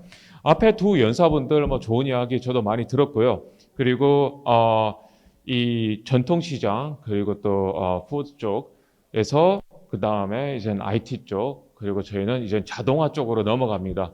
그런데 서로가 좀 연결고리가 있더군요. 보니까요. 네, 이 물류 그 다음에 또 고객에 대해서 이 서비스를 또 기술을 통해서 전달한다. 이런 의미가 좀 일맥상통하지 않을까 합니다. 네, 제 소개는 넘어가고요. 제 연구 철학입니다. 네, 사냥을 하려면은 동물원이 아닌 정글로 가라. 네, 그래서 연구를 하면서도요. 이런 연구들이 연구실에만 남아있는 그런 연구가 아니라 실제 산업에 적용될 수 있는 연구를 한다. 이것이 제가 가지는 연구실의 모토입니다. 그리고 또 한편으로는 많은 연구자분들이 연구의 주제를 다른 분의 논문에서 찾는 경우가 많습니다. 그것도 좋지만요. 근데 저희 연구실 같은 경우에서는 실제 산업에 뛰어들어서 문제를 해결하는 노력을 하면서요. 그 과정에서 학문적인 의미를 찾아서 연구를 진행을 합니다. 네, 그래서 에디슨 같은 경우, 그 다음에 라이트 형제 같은 경우, 이분들은 학자가 아니죠. 하지만 그럼에도 불구하고 이러한 새로운 기술을 창조한 분들입니다. 네, 그래서 우리가 어떤 특정한 기술이 개발이 돼서 그러한 기술이 산업으로 가고 산업을 발전시키는 경우도 있지만 오히려 이 경우는 두 반대의 경우입니다. 에디슨이 전구를 발견하기 전까지는 이 백일 전구를 사업하기 전까지는 전기전자공학과라는 것이 없었습니다. 네, MIT에서 이 백일 전구를 개발하고 난 3년 후에야 세계 최초로 전기전자공학과가 개설됐고요. 라이트 형제가 유인비행을 성공하고 난 다음에 항공학이 정립이 되었습니다. 그처럼 현장에서 문제를 해결하고 그러한 것에서 이제 이 기술이 또 태동하고 그 기술을 기반으로 산업이 발전하면서 학문적으로 이어가는 경우가 있습니다. 네, 이걸 보면서 이제 산업의 혁신, 이것도 이제 학문을 위해서도 필요하구나 이런 생각을 하고 있습니다. 자, 본격적으로 좀 시작을 해보도록 하겠습니다. 요즘 코로나 때문에 가장 난리인 곳이 어딘 줄 아시죠? 바로 물류입니다. 네, 그나마 우리나라 상황은 좀 낫지만요. 미국 같은 경우에서는 LA 항만에서 엄청난 이 배들이 지금 현재 항만의 물류 쪽에 하역 작업을 못해서 대기하고 있다고 합니다. 거기에 있는 이 물류 규모가 한 수조 원에 달한다 이렇게 들었는데요. 그만큼 물류 쪽이 굉장히 큰 이슈가 되고 있습니다. 그리고 또 한편으로는 이 공장의 자동화 쪽입니다. 실제로 지방에 이렇게 저는 현장을 많이 돌아다니는데요. 지방에 가보면 많은 분들이 엄청난 어려움을 호소합니다. 가장 큰 문제가 인력 부족입니다. 그래서 일할 사람이 없다. 그리고 또 기술도 이슈가 있지만은 사람이 있어야 일을 하지 않겠냐. 네, 그래서 이러한 이슈들이 가장 심각하고요. 특히 또 아시겠지만은 이 우리나라 인구 감소. 그래서 지금 현재 40대에서 이제 10년 후면은 이 노동 인류가 가용 인구가 반으로 줄어듭니다. 네, 그래서 그만큼 인력 문제가 굉장히 심각하다라는 것이죠. 네. 자, 그렇다면은 여기서 잠시 요 상황을 생각을 하시고요. AI 이슈로 넘어가도록 하겠습니다. 일반적으로 여러분들이 많이 아는 요즘 AI, 인공지능은 학습을 한다, 이런 개념을 가지고 있죠. 그래서 개사진, 고양이 사진 학습을 해가지고 뭔가를 미묘한 패턴을 이해한다. 그러면은 이 데이터가 있어야 되겠죠. 그러면 개는 개사진, 고양이 사진, 이러한 데이터가 있어야 되겠고요. 우리가 학교에서 배우거나 아니면 여러분들이 일반적으로 접하는 이러한 AI 학습에는 좀 데이터가 명확합니다. 그래서 금융 데이터, 그러면은 저희가 카드를 긁는다. 그러면 카드를 사용하면은 언제 어디서 얼마 어떤 금액을 사용한다. 명확하죠. 그리고 또 증시에서 이런 이 데이터 분석을 한다. 그러면은 뭐 그 주식 가격이 언제 올랐고 언제 내렸고 거기에 시간이 얼마 올랐다 이런 그 정보가 명확합니다. 그리고 교통 데이터, 어느 지역에 차량이 몇 대가 지나가고 있고, 그리고 또 이 어떤 교차로에 차량이 뭐 교차로 수가 그 차량이 몇 대가 이제는 운행되고 있다 이런 데이터는 명확하지만요. 네. 그렇지만은 물류도 그렇고, 그다음에 특히 또 제가 담당하는 제조 쪽은 이러한 데이터가 명확하지가 않습니다. 네. 그래서 그게 무슨 의미냐면요. 여기 보시는 바와 같이 이 생산 시간을 측정을 하는데, 예를 들어서 자 그러면 여기 공유에 있는 어떤 문장인데요. 우리 장비의 생산 시간 어떻게 측정을 할까요? 이게 필터를 만드는 공장인데요. 이 원부자재가 투입이 돼서 나오는 데까지, 그러면은 원부자재가 일단은 이 기계에 들어가는 시간부터 생산하는 시간으로 정의를 해야 될지, 아니면 첫 작업이 되는 곳부터 시작으로 봐야 될지, 그리고 뭐 생산이 마치는 시간을 그러면은 여기 실제로 기계가 끝나는 시간을 봐야 될지, 아니면은 여기 작업하는 분이 작업이 완료된 이 제품을 빼내는 시간을 종료 시간으로 봐야 될지 애매모호합니다. 그래서 제가 드리는 이야기는 뭐냐면요. 그 제조라는 것, 특히 제조 쪽은 이 생산을 담당하는 사람이 정의하는 것이 그 데이터의 기준이 됩니다. 즉 우리가 일반적으로 알다시피 이거는 뭐 개사진, 이거는 고양이 사진, 상식적으로 이제 데이터를 정리를 할 수 있는 것이 아니라, 실제 산업 현장에 계시는 분들이 직접 나는 이걸 기준으로 이렇게 하겠다 저렇게 하겠다, 그럼 그게 기준이 되는 거예요. 즉 그 의미는 뭐냐면은 현장을 알아야 된다라는 것이죠. 그만큼요. 네. 그래서 제조 데이터 같은 경우의 특징은 이런 표준 데이터라는 것이 표준이 없고요. 그 다음에 또 이런 클래시파이 할 수 있는 명확한 구별이 없는 경우가 많고요. 거기에 대해서 제가 좀 더 설명을 드리겠습니다. 그리고 또 데이터 임밸런싱. 그래서 그 일반적으로 우리가 운영하는 공장에서는 분량이 많으면 안 되죠. 네. 그래서 분량 데이터, 그 다음에 뭐 이상징후, 그럼 미상징후가 보이는 것, 이런 데이터가 거의 없어요. 대부분이 그냥 정상적인 데이터죠. 그래서 이런 데이터의 임밸런싱 때문에 학습을 하기가 굉장히 어렵습니다. 그리고 또 한편으로는 굉장히 노이즈가 많고요. 그래서 노이즈가 많다라는 것은 이 데이터의 이 그 쓰레기 데이터, 그래서 전처리를 많이 거쳐야 된다는 의미고요. 그 다음에 또 한편으로는 이 산업계의 데이터, 특히 제조 쪽, 그리고 물류 쪽도 마찬가지고요. 이 안정화된 상황이 없습니다. 조금 더 쉽게 설명을 드리자면요. 우리가 개 사진, 고양이 사진을 합수급한다. 그러면 개 사진은 개예요. 고양이 사진은 고양이예요. 그런데 어느 날 어제는 개였는데 오늘은 고양이가 된다. 이런 경우는 없잖아요. 이거는요. 그런데 산업 현장에서는 어제는 공장에 장비가 여기 있었는데 오늘은 이 장비가 그냥 나가고 없어요. 예를 들어서요. 그 다음에 장비 배치가 계속 바뀌고 사람도 바뀌고, 그리고 고객이 주문하는 물건도 계속 바뀌어요. 즉 안정화된 것이 없다. 그래서 기존에 있는 이러한 방법론을 적용하기가 굉장히 까다롭습니다. 그래서 제가 말씀드리는 것은 이 산업 현장의 이슈를 잘 담아야 된다. 그리고 거기에 대해서 이제 기본적인 방법론이 쉽게 그렇게 적용하기 어렵다라는 것입니다. 조금 더 설명을 드리자면요. 이 제조에서의 그런 AI의 활용을 보통 품질 관리, 설비 관리, 자율 운영으로 봅니다. 품질 관리 같은 경우에서는 이러한 이미지를 분석을 해서 이미지 프로세싱을 통해 가지고 이게 불량인지 아닌지, 그래서 과거에는 사람이 직접 매뉴얼하게 이제 불량인지 아닌지를 판별하는 데만 이제는 AI가 판별을 한다. 이게 이러한 것이 품질 관리고요. 두 번째는 설비 관리. 그래서 이 장비가, 이 설비가 지금 제대로 작동을 하고 있는지, 정상인지 아닌지를 판별하는 것. 그런 것이 이제 설비 관리라고 할 수 있겠고요. 일반적으로 AI 분야에서 특히 제조 쪽은 품질 관리, 설비 관리가 거의 한 90%를 차지합니다. 그리고 AI 관련돼서 그 스마트 팩토리에 적용한, AI를 스마트 팩토리에 적용한 창업의 대부분이 다 품질 관리, 설비 관리 쪽입니다. 네. 그런데 저희가 집중하는 곳은 바로 자율 운영 쪽입니다. 특히 AI를 활용해서 이제 자율 운영 쪽을 저희가 고민을 하고 있고요. 좀 더 설명을 드리도록 하겠습니다. 제가 처음에 물류 쪽, 그리고 제조 쪽, 이쪽을 이야기 드렸죠. 네. 저희가 지금 하고 있는 것은 이 그 협업지능, 그래서 수많은 로봇들, 그래서 뭐 로봇 규모가 한 수백 대. 그럼 이러한 로봇들이 이제 공장에 활용되는 로봇, 그리고 또 이 물류 창고에 운영되는 로봇, 이런 것들을 다 서로 협업을 하게 만들자. 그래서 각자 도생이 아닌 공생공존을 창조하자. 이것이 바로 저희가 추구하는 협업지능입니다. 네. 그리고 지금 아직까지는 많은 연구를 하고 있지는 않지만요. 아마 그 가까운 미래에 이러한 서비스 로봇이 많이 활용이 되지 않을까 합니다.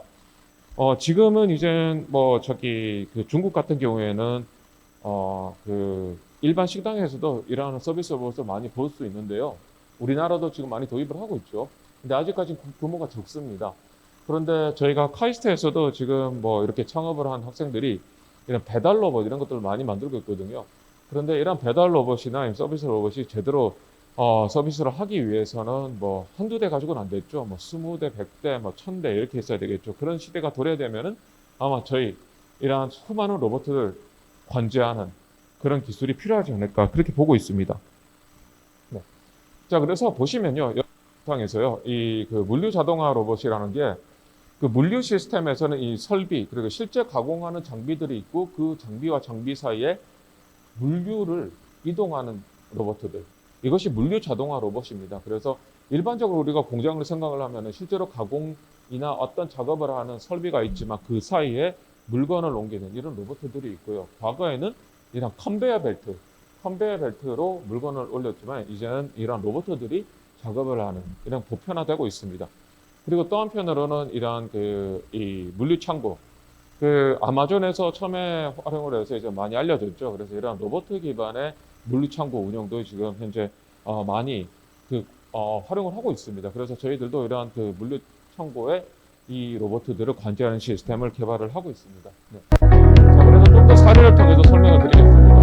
여기 이 영상은요, 반도체 공장에 쓰는 활용되는 로봇입니다. 위에서 OHT 로봇이라고 하는데 이 위에서 물건을 집어다가 목적지까지 옮겨 놓습니다. 이 택시와 같은 개념인데요. 여러분들이 택시를 부르면 빈 택시가 여러분한테 와서 여러분들을 모시고 목적지까지 가고 여러분들이 하차하면 이 택시는 또 주위에서 이 고객, 승객을 기다리겠죠. 그런 개념입니다. 실제 반도체 공장에는 지금 현재는 300대에서 500대 규모가 운영되고 있고요. 그리고 요즘 짓는 공장들은 1000대 이상의 운영을 필요로 합니다. 1000대. 그래서 이러한 물류 로봇들이 이제는 물류를 이동을 하고요. 네. 그래서 뭐 일종의 아까 탁 부사장님께서 이야기하셨지만요. 드론이나 이런 서비스 같이 이 수많은 라이더가 있으면 그 라이더들에게 어떤 작업을 지시를 하고 아니면은 배달 작업을 부탁드리고 그러면 이 배달하시는 분들이 어떤 경로로 가서 물건을 배달을 해야 되는지 파악을 해야 되겠죠. 그런 하나의 경제 역할이 필요합니다. 자, 그런데 문제는요. 이제 1000대 이상이 되면은 이게 굉장히 어려워져요. 첫 번째는 혼잡. 그래서 실제 이런 로봇들이 속도가 굉장히 빨라요. 초당 한 몇 미터를 갑니다, 여기요. 그리고 또 1000대 정도 운영되다 보면은 이유 없는 혼잡이 발생해요. 여러분들도 이런 이 아침에 출퇴근 시간 아니면 뭐 저녁에 출퇴근 시간에 아침 저녁에 교통 상황이 사고가 일어나지도 발생하지도 않았는데 뭐 혼잡한 경우도 보잖아요. 예. 그리고 또 한편으로는 이러한 장고장이 많습니다. 고장이라는 게 어떤 거냐면요. 고장이라기보다는 뭐 에러인데요. 통신 장애. 그래서 통신이 안 잡히면 일단 이 로봇들이 서요. 그리고 통생 모듈을 리셋하고 그게 안 되면 다시 안에 있는 컴퓨터를 리셋합니다. 그러면 그 시간이 길게는 뭐 한 5분도 10분인데 그 정도 되면 엄청나게 많은 로봇들이 뒤에 쫙 밀리게 돼요, 이거요. 자, 그럼 그런 상황이 발생할 때마다, 혼잡이 발생할 때마다 사람이 지금은 매뉴얼하게 대응을 합니다. 그래서 지금 많이 혼잡하니까 너는 이쪽으로 가, 너는 이쪽으로 가. 그렇게 해서 시간을 계속 혼잡 상황을 보면서 사람이 매뉴얼하게 대응을 하는데요. 그런데 이런 상황들이 사람이 이 대응을 하는 게 한 300대 정도만 되어도 굉장히 어려운데 1000대 되면 사람이 대응을 못 합니다. 실제로 저도 그런 일을 했었는데요.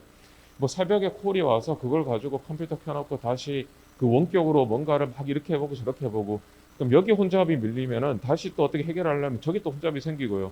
그래서 이게 어렵습니다. 그래서 제가 추구하는 거는 자동화에서 자율화.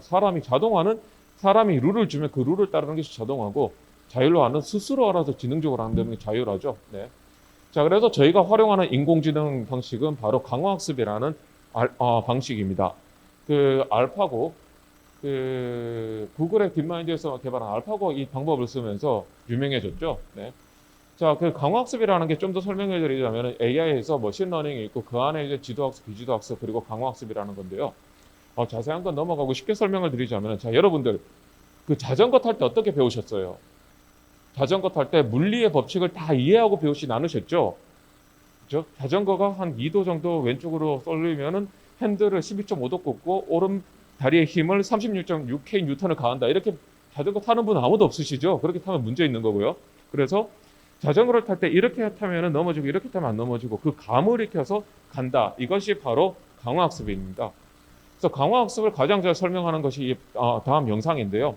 여기 보시면은 아무것도 가르쳐 준 게 없어요. 그냥 너는 왔다 갔다 하고 점수만 따라. 그리고 그 방법을 너가 알아서 터득해라. 그렇게 해서 학습을 하는 과정입니다. 그런데 보시면은 잘 못하죠. 사람이 룰을 준 것보다 훨씬 못해요. 지금 학습이 덜 됐기 때문이죠. 자, 그런데 4시간 정도 학습을 하고 난 다음에 그 결과를 보시면은 굉장히 놀랍습니다. 이제 사람의 고수만큼 하고 그 다음에 사람들 중에 이제 최고수들만 한다는 챗러닝 테크닉. 즉 왔다 갔다 하지 않고도 코너에 공을 보내면 그냥 점수를 따는 전략. 이것을 스스로 터득한 것이죠, 이거는요. 네. 자, 그래서 저희가 이제 그 한 결과를 공유 드리겠습니다. 이 결과가 어떻게 나왔느냐. 자, 여기 보시면요. 자, 여기 보시면은 기존에 전통적으로 사람들이 한 방식인데 계속 그 사람들이 룰을 만들어 놓고 이렇게 가라 저렇게 가라 했는데 그 상습 정책 보관이 계속 생기는 거예요. 그런데 여기 보시면은 전혀 혼잡이 없습니다. 네. 육안으로 확인할 수 있겠죠, 이거는요. 훨씬 다르죠. 자, 그래서 여기에서 이제는 저희가 학문적으로 검증을 받았고, 그리고 이제 학문적으로도 이게 된다라는 것을 저희가 이제 인정을 받았습니다. 자, 그런데 여기서 끝나면 안 되죠. 실제로 그럼 산업 현장에 적용을 해봐라. 네. 그래서 여기에서 실제로 이제 산업 현장에 적용한 케이스입니다. 여기 보시면은 기존에 있는 방식은 상습 정체 구간이 늘 생겼습니다. 여기에요. 계속 로봇들이 몰리죠, 여기서는요. 자, 그래서 이렇게 몰리는데 저희가 개발한 방식을 보시면은 어디에도 몰림이 없습니다. 네. 잘 퍼져 있죠. 네. 자, 그래서 이게 그리고 난 다음에 그렇다면은 제가 다시 또 도전을 받았어요. 그러면은 여기선 좋은데 공장이라는 것이 계속 변하고 그리고 우리가 생각하지 못한 그리고 학습을 못한 그런 환경이 발생하면 그때는 다시 또 학습을 다시 해줘야 되지 않을까. 네. 그 방법을 해결을 했습니다. 그런데 어떻게 해결했는지는 좀 이따 설명을 드리고 그 결과부터 보여드리겠습니다. 저희가 인위적으로 특정한 시간대 교통금지를 통행금지를 갑자기 시켰어요. 여기에요. 즉 전혀 학습되지 않은 환경을 만들어 버린 거예요. 즉 예를 들어서 뭐 서울의 뭐 마포대교 그러면은 가장 혼잡할 아침 8시부터 9시까지 갑자기 예고도 없이 통행금지를 시켜버린 거예요. 자, 그러면은 뭐 마포 쪽, 그다음 여의도 쪽이 혼잡이 뭐 난리가 나겠죠. 근데 거기서 그 교통경찰관들이 투입돼서 교통 혼잡을 막아봐라, 해소해봐라고 하는 것과 AI가 알아서 혼잡을 없애봐라. 두 개를 서로 경쟁을 붙여봤어요. 근데 경쟁을 붙여봤는데 위에는 사람이 개입돼서 혼잡을 막 해소하려고 했는데 오히려 이 통행금지가 이제는 풀렸음에도 불구하고 혼잡이 더 늘어나요, 이거는요. 자, 그런데 여기 보시면은 오히려 인공지능이 훨씬 더 위로 올라갈수록 혼잡이 많은 거거든요. 거의 많은 변화가 없죠. 그만큼 효과적이다라는 것입니다. 그리고 저기는 이건 간단하게 설명드리자면은 이거는 이 CPU예요. 즉 컴퓨터에서 이런 연산을 보는데 이 기존에 있는 방식들은 사람들이 마치 머릿속에 계산을 하면서 자전거를 타는 방식이에요. 이거는요. 그러면은 여러분들이 막 계산해서 지금 현재 넘어지니까 오른발에 힘을 줘야 되고 이거 핸들을 어떻게 꺾어야 되고 머리 아프겠죠, 이거는요. 그렇게 그 방식을 쓰면은 1000대 이상 연산이 불가능합니다, 이거는요. 그리고 연산보가 엄청나는데 저희 같은 경우에는 뭐를 쓰냐, 메모리를 써요. 여러분들 자전거 탈 때 막 생각하면서 안 하잖아요. 그냥 감으로 하잖아요. 그걸 그대로 연출을 한 것이죠, 여기는요. 네. 그렇게 해서 성공적으로 개발을 했고 사업화에 성공을 했습니다. 거기에 대해서는 좀 이따 설명을 드리도록 하겠습니다. 그리고 두 번째는 물류창고인데요, 여기서는요. 보시면은 실리콘2라는 물류창고인데 여기에 이 아마존 티바 시스템 같은 로봇 시스템을 씁니다. 경기도 광주에 있고 실제 이 시스템을 도입해서 활용하고 있고요. 그래서 기존에는 이러한 이 물류창고 모양의 이러한 슈퍼를 기반으로 물류를 핸들링하고 사람이 뛰어다니면서 물류를 집어다가 포장을 했었는데 이제는 로봇들이 사람의 이제는 포장하는 그 사람한테 직접 와요. 이제는 셰프가요. 그래서 수많은 로봇들이 있죠. 근데 저희가 일반적으로 이런 시스템을 개발할 때 물류가 꼬이는 로봇들이 서로 꼬이는 현상이 발생해요. 예. 그런데 저희가 개발한 방식들을 보시면은 여기에 20만 건은 물류 그 로봇이 서로 꼬임이 없이 해결한 그 영상을 보실 수가 있습니다. 네. 그래서 여기 보시면은 로봇들이 굉장히 원활하게, 사실 이게 양방향으로 로봇들이 움직이기 때문에 이거를 사람이 룰을 만들어줘서 뭔가를 하기가 굉장히 어렵습니다. 이거는요. 그런데 이제 여기서 보시면은 서로 자연스럽게 뭔가 너가 가면 내가 가고 이쪽으로 서로 교통정리가 되는 것처럼 보이죠. 네. 자, 그래서 실제로 저희가 이러한 그 테스트 베드를 갖추고 있고요. 테스트 베드에서 실제 이런 시스템을 바탕으로 알고리즘을 만들고 그걸 바탕으로 저희가 시스템을 개발을 하고 있습니다. 네. 자, 그러면요. 잠깐 제가 퀴즈를 하나 내도록 하겠습니다. 혹시 여기에서 영화에서 공통점을 찾을 수 있겠습니까? 여기 계신 분들. 외화라는 거 빼고. 예. 영화의 공통점. SF 영화, 3개는 SF 영화고요. 밑에는 SF라 하기는 조금, 네. 혹시 아시는 분 계세요? 아니면 영화를 다 보신 분? 영화를 다 보신 분들은 맞추시더라고요. 안 계시나요? 네. 아쉽습니다. 이제 시간 관계상 제가 답을 알려드리겠습니다. 네. 기억의 조작입니다. 기억의 조작. 네. 그 첫 번째 영화는 그 블레이드 러너 SF의 한 장을 만든 영화고요. 여기에서 그 성인 모습을 한 로봇이 나와요. 사이보그 로봇인데, 그런데 그 로봇이 어릴 때 기억이 있어요. 내가 자라온 기억. 그런데 성인 로봇이 어릴 때 기억이 있을 수가 없죠. 인위적으로 조작돼서 기억에 넣어놓은 거예요. 그러다 보니까는 이 로봇은 내가 부모님도 있고 어릴 때 자라온 기억도 있고 그래서 사람이 좀 착각하는 거예요. 정체성 혼란을 겪는 장면이 나옵니다. 그리고 두 번째는 공감피 동대. 일본의 애니메이션을 할리우드 영화하는 건데요.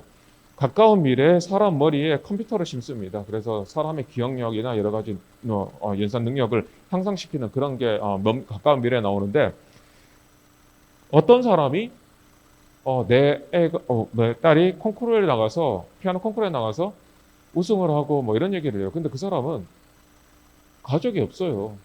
당연히 딸도 없고. 이 컴퓨터가 해킹을 당한 거예요.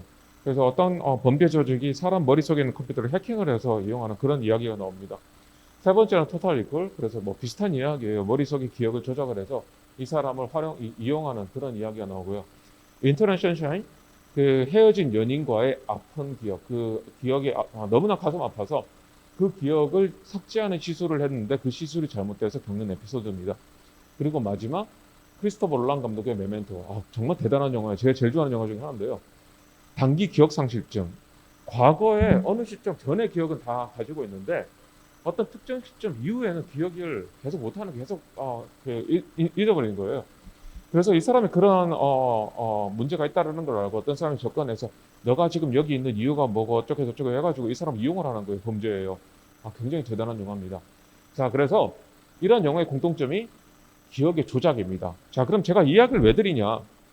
제가 이야기 드렸죠. 강화학습이라는 것은 처음에는 잘 못해요. 그냥 이것저것 그냥 이렇게 보고 저렇게 보고 그러면서 이제는 지능을 올리는 것이죠. 자, 그런데 이 로봇이 있는데, 자, 공장장님, 이 로봇은 지금 아무것도 못해요. 그런데 10년만 써보시면 굉장히 일을 잘할 겁니다. 그럼 여러분도 쓰시겠어요? 못 쓰겠죠. 그 문제를 해결해야 됩니다. 그 문제를 해결하는 것이 바로 디지털 트윈입니다. 즉, 여기서 보시면요. 이거는 뭐 제가 레고로 만든 건데요. 네, 실제 시스템을 모사해서 현장 공장 상황을 그대로 모사해서 가상 환경을 만들고 그 가상 환경에서 학습을 시켜요. 그럼 로봇은 가상인지 실제인지는 몰라도 실제로 알아요. 그래서 지능을 올리고 그 지능이 지금 이제 사람들보다 이제 월등히 잘하게 되는 그 지능을 심어서 로봇에 올려주는 거예요. 그리고 이제 그 로봇이 작업을 하는 것이죠.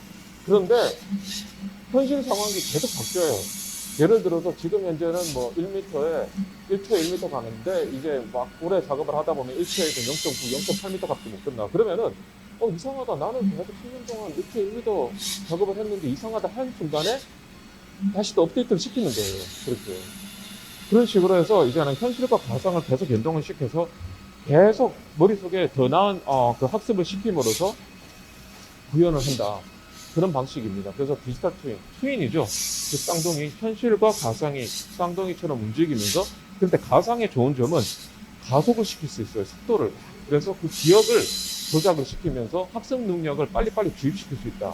그런 개념입니다. 네. 자, 그래서 이런 기술을 바탕으로 다임리서치라는 회사를 설립을 했습니다. 카이스트가 주주로 참여를 했고요. 그래서 카이스트가 직접 투자를 했고요. DAIM, 그래서 다임이라는 이름입니다. 다임리서치. 네, 그래서 여기 작년에 그 창업을 했고요. 그리고 또 저희 박사들, 그래서 졸업한 박사들하고 같이 의기투합을 해서 회사를 만들었습니다. 그래서 카이스트의 R&D, 저희 연구실에 있는 연구를 기반으로 그래서 기술을 사업화하고 그리고 비즈니스를 한다. 그런 개념을 가지고 있고요. 그래서 반도체 공장, 그리고 물류 창고 로봇, 그리고 또 다양한 이러한 이 로봇을 활용하는 쪽에 저희 알고리즘을 적용해서 지금 사업을 하고 있습니다. 그리고 실제로 저희가 이제 대기업들하고 이제 솔루션에 들어가고 있고요. 그리고 지금 다양한 POC들을 이미 다 많이 하고 있습니다. 자, 그래서 실제로 저희가 개발한 그 솔루션입니다. 자, 여기 보시면요, 이제는 기존에 있는 방식이에요. 그리고 이제 저희가 이제 개발한 방식이고요. 그런데 여기서 보시면은 가속 기능을 해서 막 가속을 돌려봐요. 그런데 가속을 돌려보니까는 지금 현재 이런 식으로 가면은 여기 분명히 문제가 생긴다. 그래서 이 문제를 해결하기 위해 다시 수많은 방법을 찾아서 이 방법을 찾고 이 방법대로 이제는 이렇게 가십시오. 이렇게 주는 거예요. 그래서 이게 그냥 애니메이션이 아니고요. 실제 있는 로봇들과 연동을 시켜가지고 그래서 실제 상황들을 계속 감지를 하고 거기에서 어떤 문제가 생길지 시간을 조금 더 1시간 정도 앞당겼을 때 어떤 반응이 있을지를 보고 그 상황을 연출해서 학습을 시켜가지고 더 나은 의사결정을 내려서 운영을 한다. 그런 개념을 가지고 있습니다. 네. 네, 그래서 실제로 이런 걸 적용해서 투자비를 한 30% 낮추고요. 네, 그래서 이런 로봇이 한 대가 한 7천만 원 정도예요. 이거는요. 네, 그렇다면은 여기서 이제 1,000대를 쓴다. 그러면 어느 정도 계산이 나오겠죠. 한 300~400억 정도의 세이브가 가능하고요. 그 다음에 실제로 이제는 이 운영의 효율을 20% 이상 올릴 수 있다. 네. 네, 그래서 지금 현재 뭐 마구마구 성장을 지금 하려고 막 노력을 하고 있는 기업입니다. 네, 그래서 다임 리서치 그리고 또 이 서치를 해보시면은 뭐 더 많은 정보를 찾을 수가 있습니다. 네, 감사합니다. 네. 네. 교수님이자 또 박사과정을 졸업한 학생들과 창업까지 한 이야기를 들었는데요. 창업 이야기는 좀 짧게 들어서 궁금한 점들이 있으실 것 같습니다. 앞서 강연을 펼치셨던 세 분을 모시고 질문과 이야기를 나눠보는 시간 가져보도록 하겠습니다. 더 로컬 프로젝트 이희준 대표님, 메시코리아의 탁정욱 전략총괄님, 그리고 카이스트 장영재 교수님께서는 위로 올라와 주시면 감사하겠습니다.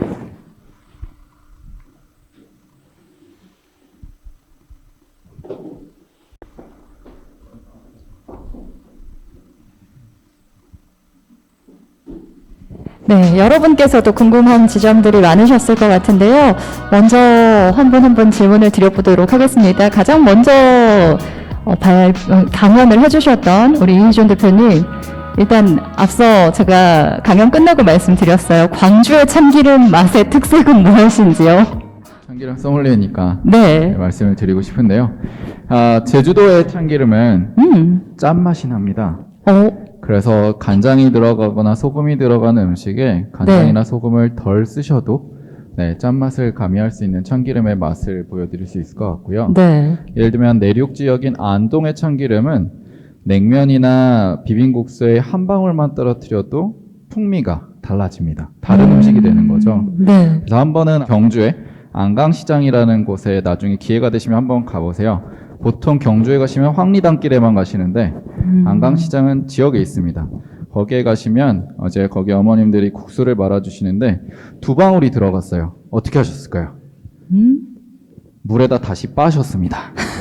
한 방울만. 딱 한 방울만? 네, 그 정도로. 그 지역별로 특색들이 있는데요. 광주의 참기름은 넓은 평야에서 광주 지역에서 착유된 참기름들이기 때문에 고소함의 정도가 1.5배 정도 된다라고 표현을 하고 있고요. 보통 수산물하고 잘 어울립니다. 왜냐하면 광주 양동시장에 못 팔죠? 양동시장에 홍어도 팔고요. 네, 홍어도 팔고요가 아니고요. 우리나라 홍어의 80%가 광주 양동시장에서 출발합니다. 홍어랑 가장 페어링할 수 있는 최적화된 참기름을 양동시장에서 팔고 있어요. 그래서 수산물하고 잘 어울린다라고 보실 수 있을 것 같고요. 네. 제가 착용한 참기름은 수산물하고 안 어울립니다. 미역국 끓일 때 최악이에요. 근데 광주의 참기름은 수산물이 들어간 미역국을 끓이신다면 네. 최적화된 맛을 느끼실 수 있다라고 네. 설명드릴 수 있을 것 같습니다. 저는 참기름을 냉장고에 넣어놨는데 얼른 상온으로 빼놔야겠어요. 아, 네. 이렇게 생각하시는데요. 냉장고에 들어간 지 3개월 이상 되시면, 네, 뒤돌아보시지 말고 쓰레기통으로 버리셔야 됩니다.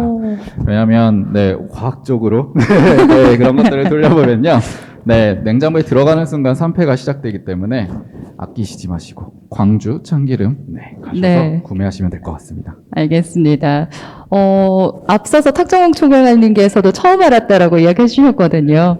네, 우리 메쉬코리아는 다들 알겠지만, 대기업들이 먼저 파트너로 손 내미는 그런 회사입니다. 현대차그룹하고 GS홈쇼핑 등에서 대규모 투자를 유치했습니다. 그 저력이 앞서 말씀해 주신 그것일까요? 네, 사실은 뭐 잘 아시는 네이버가 이제 이제 가장 큰 대주주로 되어 있고요. 가장 네. 먼저 투자를 하셨고, 그 다음에 이제 전략적 투자 포인트로 이제 GS가 투자를 하셨고요. 그다음에 이제 현대차가 투자를 하셨습니다. 그러니까 그 세 회사의 성격이 뭐 말씀 안 드려도 다 잘 아실 거고요. 이제 그 각 회사에서 추구하고 있는 어떤 비즈니스 모델, 그 모델에 굉장히 적합한 파트너다. 뭐 그렇게 판단하셔서 투자하시지 않았을까 그렇게 생각을 하고요. 그 사업 모델에 대해서는 아까 제가 말씀드린 그런 부분들에 인정을 받았다고 생각을 합니다. 네, 많은 분들이 이렇게 IT 기술과 접목해서 사업 확장을 꿈꾸실 텐데요. 지금 뭔가 IT 기업 대표님들 또 예비 창업자분들께서 보고 계실 겁니다. 그걸 꿈꾸는 분들에게 좀 한마디 해주신다면요. 제가 굉장히 다양한 이제 비즈니스를 하시는 분들과 얘기를 나누어 보면 아까 제가 이제 햄버거 가게 쌤 얘기를 잠깐 말씀을 드렸는데 사실은 본인들이 하실 수 있는 핵심 역량 분야, 그러니까 예를 들면 그게 음식이면 음식, 그다음에 뭐 특정 분야의 제품의 제조면 제조, 이제 그 제품을 가지고 어떻게 하면 비즈니스를 잘할 수 있느냐라고 하는 것은 이제 상품 기획, 그다음에 상품을 설계하고 제조해서 판매하는, 그거는 사실은 누구도 대신할 수 없다라고 생각을 하고요. 물론 요즘은 이제 판매 부분에 대해서는 플랫폼을 하는 회사들이 그 부분을 대신하기는 하지만 그 부분에 핵심적인 역량을 쏟고 그 뒷단에 있는 굉장히 다양한 그 비즈니스를 하는데 필요한 서비스들이 있지 않습니까? 그런 서비스들을 할 수 있는 적절한 파트너를 찾는 거가 굉장히 중요한 의사결정이라고 생각을 하고요. 제가 감히 말씀드리지만 그 물류 부분에 대해서는 저희가 제공할 수 있는 A부터 Z까지 모든 부분에 다 서비스를 할 수 있는, 그러니까 3PL을 넘어서 IT 서비스까지 가능한 5PL 서비스를 제공할 수 있는 회사, 그 회사라고 인지하시면 저희가 굉장히 큰 도움을 드릴 수 있지 않을까 그렇게 생각합니다. 네, 함께 할 수 있는 파트너를 좀 잘 찾아야 된다라고 이야기를 해주셨고요. 우리 장영재 교수님께서는 방금 막 강연을 마쳐주셨는데 창업을 하셨어요. 네, 창업하는 과정에서 지금 1년 차 정도 되셨는데 좌충우돌이 많이 있었을 것 같습니다. 그 이야기를 들으면 도움이 좀 될 것 같다라는 생각이 들거든요. 네, 사실 창업을 시작하기 전에 많은 고민을 했습니다. 예, 그러면서 과연 제가 할 수 있을까 뭐 고민을 하긴 했었지만요. 뭐 그럼에도 불구하고 저희 또 같이 연구한 그 학생들이 함께 하자면서 그래서 팀을 이루면서 좀 많은 자신감을 얻었고요. 그렇게 해서 뭐 진행을 하고 있습니다. 좌충우돌 하면서 여러 가지 뭐 수많은 에피소드가 많습니다. 예. 근데 뭐 가장 중요한 거는 이 서로 의지할 수 있는 팀이 있다라는 거는 정말 큰 힘이 되는 것 같고요. 그리고 어떻게 보면은 제 제자지만 이제 사업을 하게 되면 이제 서로가 파트너입니다. 네, 파트너라는 것이 이제는 원팀으로 서로 믿고 의지해야 되는 것이죠. 네, 그래서 그 일을 하다 보니까는 저도 그 심적으로 의지를 또 많이 하게 되고요. 네, 그래서 이게 제자가 사제지간이 아니라 이제 서로가 그 동료죠, 동료 입장에서 많은 그 의지를 하게 되고요. 그리고 또 한편으로는 이 생태계 들어오면서 이 교수로서의 그 삶과 이 창업가로서의 그리고 비즈니스를 하는 사람의 삶이 또 굉장히 참 다르더라고요, 이게요. 네, 그러면 뭐 그럼에도 불구하고 또 한편으로 또 중요한 것은 또 이 현업을 아는 것. 네, 그래서 제가 그 AI 하시는 분들, 특히 또 뭐 빅데이터나 AI나 방법론 중심으로 창업하시는 분들이 가장 큰 이슈가 좋은 이 연장을 가지고 있는데, 그러면 좋은 연장을 가지고 있으면은 뭐 이런 속담도 있잖아요. 이 망치를 가지고 있으면 세상의 모든 것이 못으로 보인다. 그것처럼 이게 저도 그랬고, 어떻게 방법론을 어떻게든 껴맞추려는 그런 오류를 범하게 되더라고요, 이거는요. 네. 근데 그게 아니라 제일 중요한 것은 이게 그 현장을 알고 고객을 알고 고객의 니즈를 해결하는 게 핵심이지, 굳이 이거를 어렵게 해결하는 것이 핵심이 아니다. 그래서 중요한 것은 현장에 가서 고객들과 계속 만나고 그 고객들과 인터랙션을 하면서 그 고객의 문제를 찾는 것, 그게 더 중요하지 않을까, 뭐 그런 것들을 많이 느끼고 있습니다. 예. 네, 먼저 범했던 오류를 알려주셨고 솔루션도 제공을 좀 해주셨습니다. 제가 인공지능 스피커를 가지고 있는데요. 걔한테 말을 걸었어요. 심심해서 누구야? 나랑 끝말잇기 있게 할래? 이렇게 말을 걸었는데 저는 하기 싫습니다. 이렇게 말을 하더니 다음날 누구야? 나랑 끝말잇기 할래? 이러니까 예쁜. 이렇게 하고 끝내버리더라고요. 이런 게 딥러닝일까요? 계속 네. 조금씩 저랑 대화를 이어갈 수 있는 것? 쉽게 말하면? 네, 누가 개발했는지 어떤 상품 쓰고 있는지 모르겠지만요. 굉장히 그나마 그래도 똑똑하네요, 이거는. 네. 예. 제가 쓰는 거는 뭐 맨날 똑같은 질문 하면은 똑같은 답만 하는데, 네. 다음날 하니까 다른 답을 한다는 거는 굉장히 똑똑한 것으로 계신가 보네요. 예. 얘가 스스로 이렇게 공부하면서 학습하면서 성장하는구나. 저는 그렇게 네. 딥러닝을 좀 쉽게 이해를 해봤는데요. 창업자분들께서 자신의 분야에서 AI를 접목하고 싶다라는 생각을 많이 가지고 계십니다. 어떻게 좀 한 발을 접근하면 좋을까요? 아마 뭐 다른 분들도 많은 생각이 있으실 텐데요. 일단은 AI 분야 자체가 굉장히 넓은 분야입니다, 이게요. 그렇기 때문에, 학교에서 가르치는 AI는 딱 정석대로 이 순서가 있지만요. 산업사 AI는 또 다양한 방법론들을 같이 조합을 해서 만들어야 되거든요. 그래서 제가 늘 이야기 드리는 거는 AI 방법론도 중요하지만 또 도메인 지식, 산업의 지식도 또 굉장히 중요합니다. 저 같은 경우에는 제조 쪽, 그리고 또 물류 쪽, 그렇기 때문에 AI 자체의 기술에 보내는 시간이 한 10%, 20% 정도라면은 나머지 70%, 80%는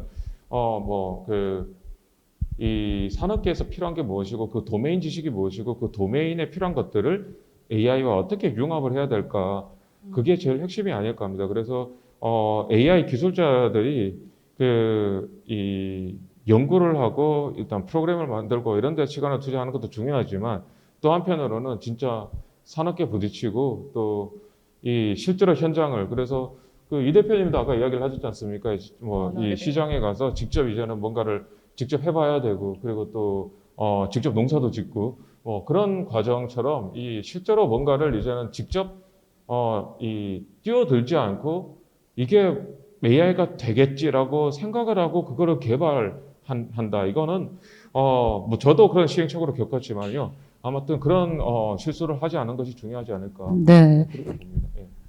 뭐 지금 교수님 말씀하신 부분에 간단하게 정리를 하면 저희 회사의 로고 중에 키워드 중에 하나가 우문현답입니다. 예, 우리의 문제는 현장에 답이 있다. 그래서 이제 우문현답이라는 사자성어가 아닌 사자성어를 저희 회사에서 많이 쓰는데요. 뭐 100% 교수님 말씀에 동감합니다. 네, 현장에 답이 있다. 그리고 또 세 분 말씀이 공통적으로 이어지는데요. 이희준 대표님께서도 그 언어를 먼저 배운다라는 말씀을 해주셨단 말이에요. 이희준 대표님께 좀 질문을 드리고 싶습니다. AI와 좀 거리가 먼 마케팅을 하고 계시다라고 네. 앞서서 말씀을 해주셨는데 인공지능 기술이 골목까지 다가오는데 얼마나 걸릴 거라고 생각을 하시나요? 저는 이미 와 있다고 생각하고 있고요. 네. 중요한 것은 로컬의 자원을 가지고 활동을 하시는 분들, 그리고 지역에 계시는 분들이 그게 너무 멀리 있다고 생각하시지 말고 내가 필요로 하고 지금 궁금한 거, 지금 문제를 해결할 때 이게 필요하다고 한다면 교수님을 찾아가시면 됩니다. 그리고 우리, 정말 전략님을 찾아가시면 사실은 사람을 만나서 해결할 수 있는 거라고 생각을 해요. 어렵게 생각하시지 않았으면 좋겠고요. 더 중요한 것은, 조금 지금 질문의 주제는 벗어나지만 저희 로컬에서 활동하시는 분들이 매출 구조를 만들 수 있어야 돼요. 저는 오늘 사실은 강의를 들으면서 어떤 생각을 했냐면 사실 저의 대화의 대상은 오늘 오신 이 젊은 분들이 아니고요. 평균 연령 70세 정도의 선생님들하고만 대화를 10년 정도 해왔습니다. 근데 오늘 머리가 말랑말랑해진 건 그래 로컬에서 참기름만 팔지만 참기름에 물류 시스템을 도입하면 이런 구조를 만들 수 있겠구나. 물류를 하려면 이런 데이터 드리븐을 할 때 메시가 하는 전략들을 차용할 수 있겠구나라는 생각들을 했거든요. 근데 그거는 저는 참기름에 매몰되어 있으니까 그런 생각을 하는 거고요. 좀 전에 제가 잼을 만드시는 대표님과 조우를 했습니다. 잼을 만드시는 대표님은 오늘 이 강의를 들으면서 내 잼은 이런 방식들을 차용할 수 있지 않을까라는 생각을 하셨을 거라 생각이 돼요. 그런 것처럼 누가 하라 그래서 하는 게 아니라 자기한테 맞는 방식들을 저는 선택하시면 좋을 것 같습니다. 네, 감사합니다. 네. 저도 강연을 들으면서 궁금한 지점들이 참 많이 생겼는데 여러분께서도 그럴 것 같습니다. 질문이 있다면 손을 들어주시면 저희가 마이크를 전달해 드리도록 하겠습니다. 질문이 있으신 분께서는 손을 들고 질문을 해주시면 감사하겠습니다. 궁금한 점 딱 세 분만 받아볼까요? 엄청 열심히 막 메모를 하시던데 막상 또 이렇게 질문해 주세요라고 하시면 제가 다 질문을 드렸나요? 궁금한 것들을? 네.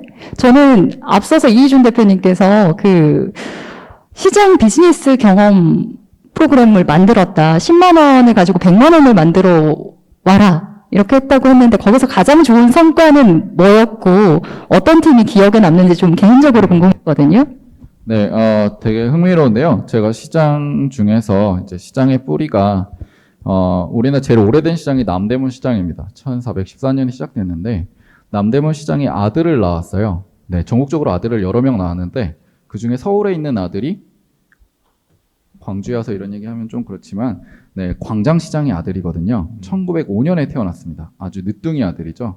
네, 광장시장은 남대문 시장의 포목상인, 이 원단을 만드는 상인들이 나와서 만든 시장 중에 하나인데요. 그래서 그 이야기들을 역사적으로 막 풀면서 이야기를 드렸고, 그 왜 빈대떡을 먹게 됐는지, 왜 육회를 먹게 됐는지, 그게 다 보찜 장수들과 상인들과 관련된 이야기여서 해드리는데, 저는 그걸 이야기하면서도 그 시장에서 10만 원을 저한테 준다 그러면 정말 최대로 이제 만들어 본 게 50만 원 정도 만들어 봤습니다. 하루 동안.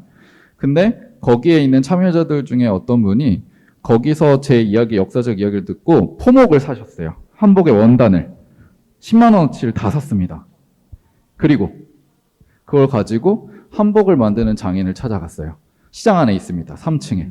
그래서 내가 이걸 가지고 이제 한복을 만들어 주시면 다 팔고 나서 돈을 드릴게요. 라고 이제 거래를 하신 거예요. 네, 그 장인이 응하셨어요. 그리고 그 한복을 10만 원어치 원단을 가지고 사실은 200만 원어치 한복을 만드셨어요. 다 팔았습니다. 그래서 그걸 200만 원으로 만들어 오셔서 이렇게 했으니까 어떻게 하실래요? 라고 물어보시더라고요. 그래서 저보다 선생님이시잖아요. 네. 그래서 두 번째 도슨트라고 제가 명칭을 부여해드렸습니다.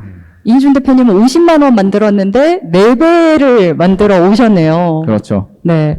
나라면 10만 원으로 시장에서 어떻게 좀 창출을 했을까라는 생각도 각자 해보시게 됐을 것 같습니다. 또 두 분께도 질문 드리고 싶습니다. 각자 있는 영역에서 앞으로 또 한 걸음 나아가실 계획들이 있으실 것 같은데요. 어떤 부분을 꿈꾸시는지 궁금합니다. 예.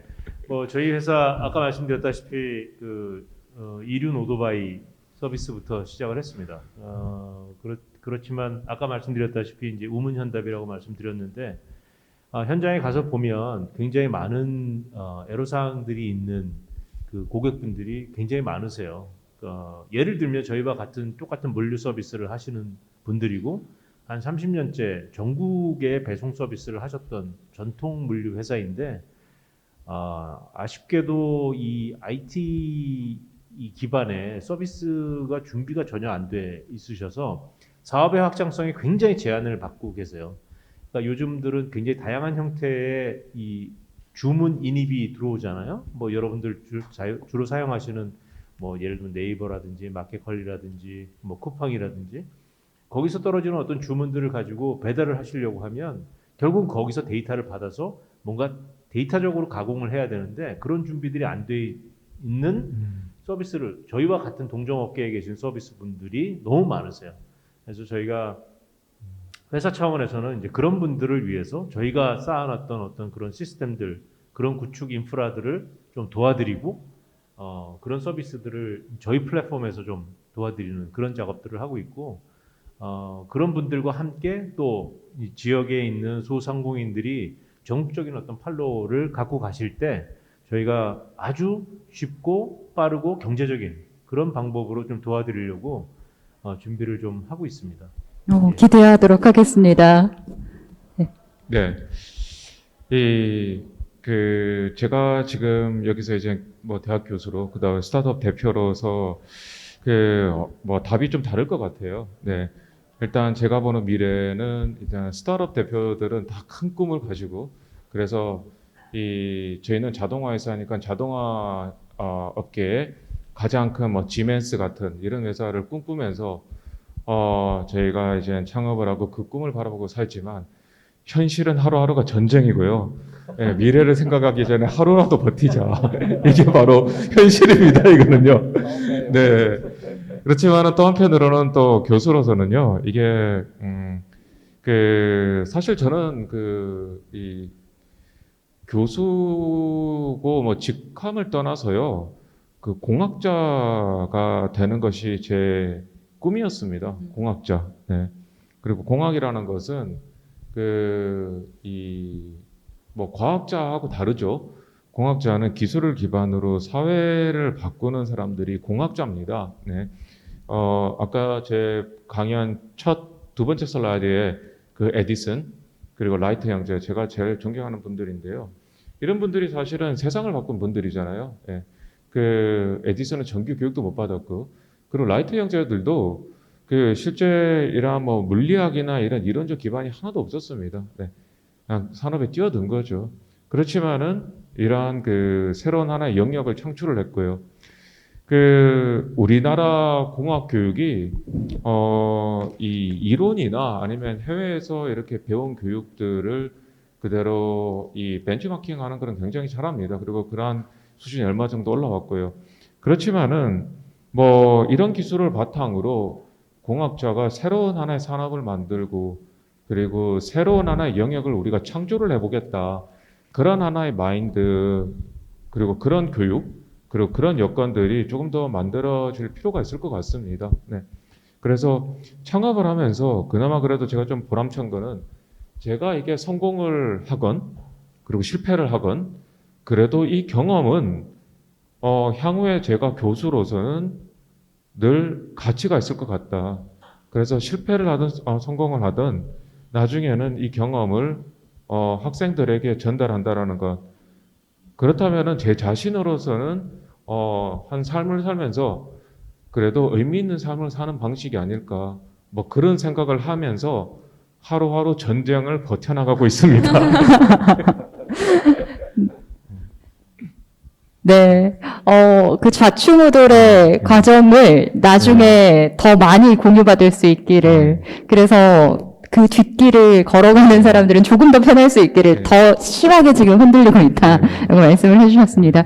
아마도 현실의 답이 있다라고 또 말씀을 해주신 것 같고 여건이 조성돼야 된다 무엇보다라는 말씀 해주셨습니다.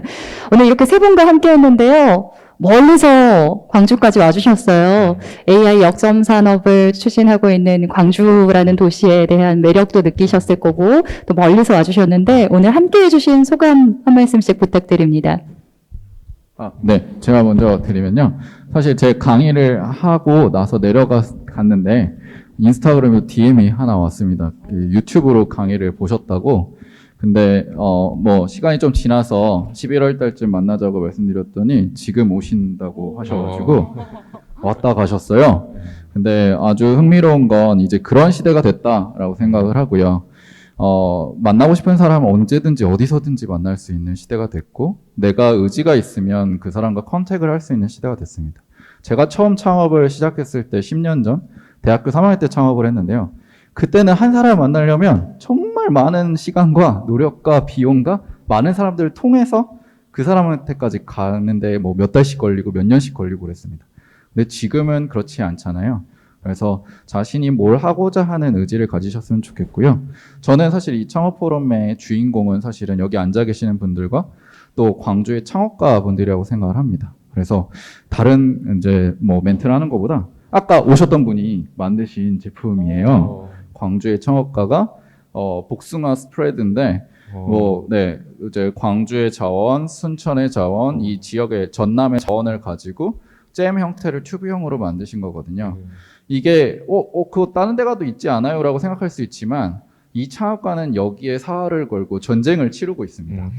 그래서 광주에 계시고 광주에서 학교를 다니시고 광주에서 사업을 하신다면 이런 광주의 전남의 창업가들을 많이 응원해 주시고 지지해 주시는 게 AI에 우리가 다가가는 데 있어서 시작점이라고 생각합니다. 그들이 살아있어야 AI를 붙였을 때 네, 더 많은 시너지와 네, 더 많은 연구들이 일어날 수 있다고 생각을 하거든요. 그래서 광주의 창업가들을 많이 응원해 주시면 좋을 것 같습니다. 감사합니다. 감사합니다. 네.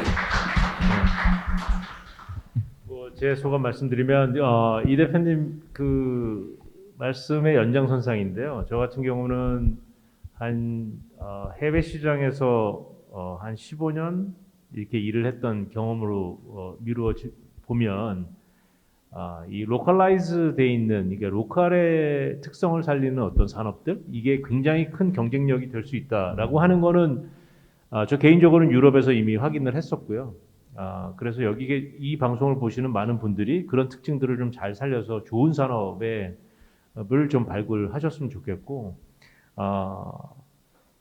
또 하나는 이제 한국 시장이 사실은 굉장히 치열합니다. 굉장히 치열하고 한국 시장에서 살아남을 수 있는 경쟁력만 가지시면 그리고 그 열정만 있으시면 제가 보기엔 해외 시장 나가서 충분히 성공하실 수 있을 것 같아요. 그래서 그런 부분들에 좀 일조하는 앞으로의 제 그 경력, 커리어를 가지고 가고 싶고요.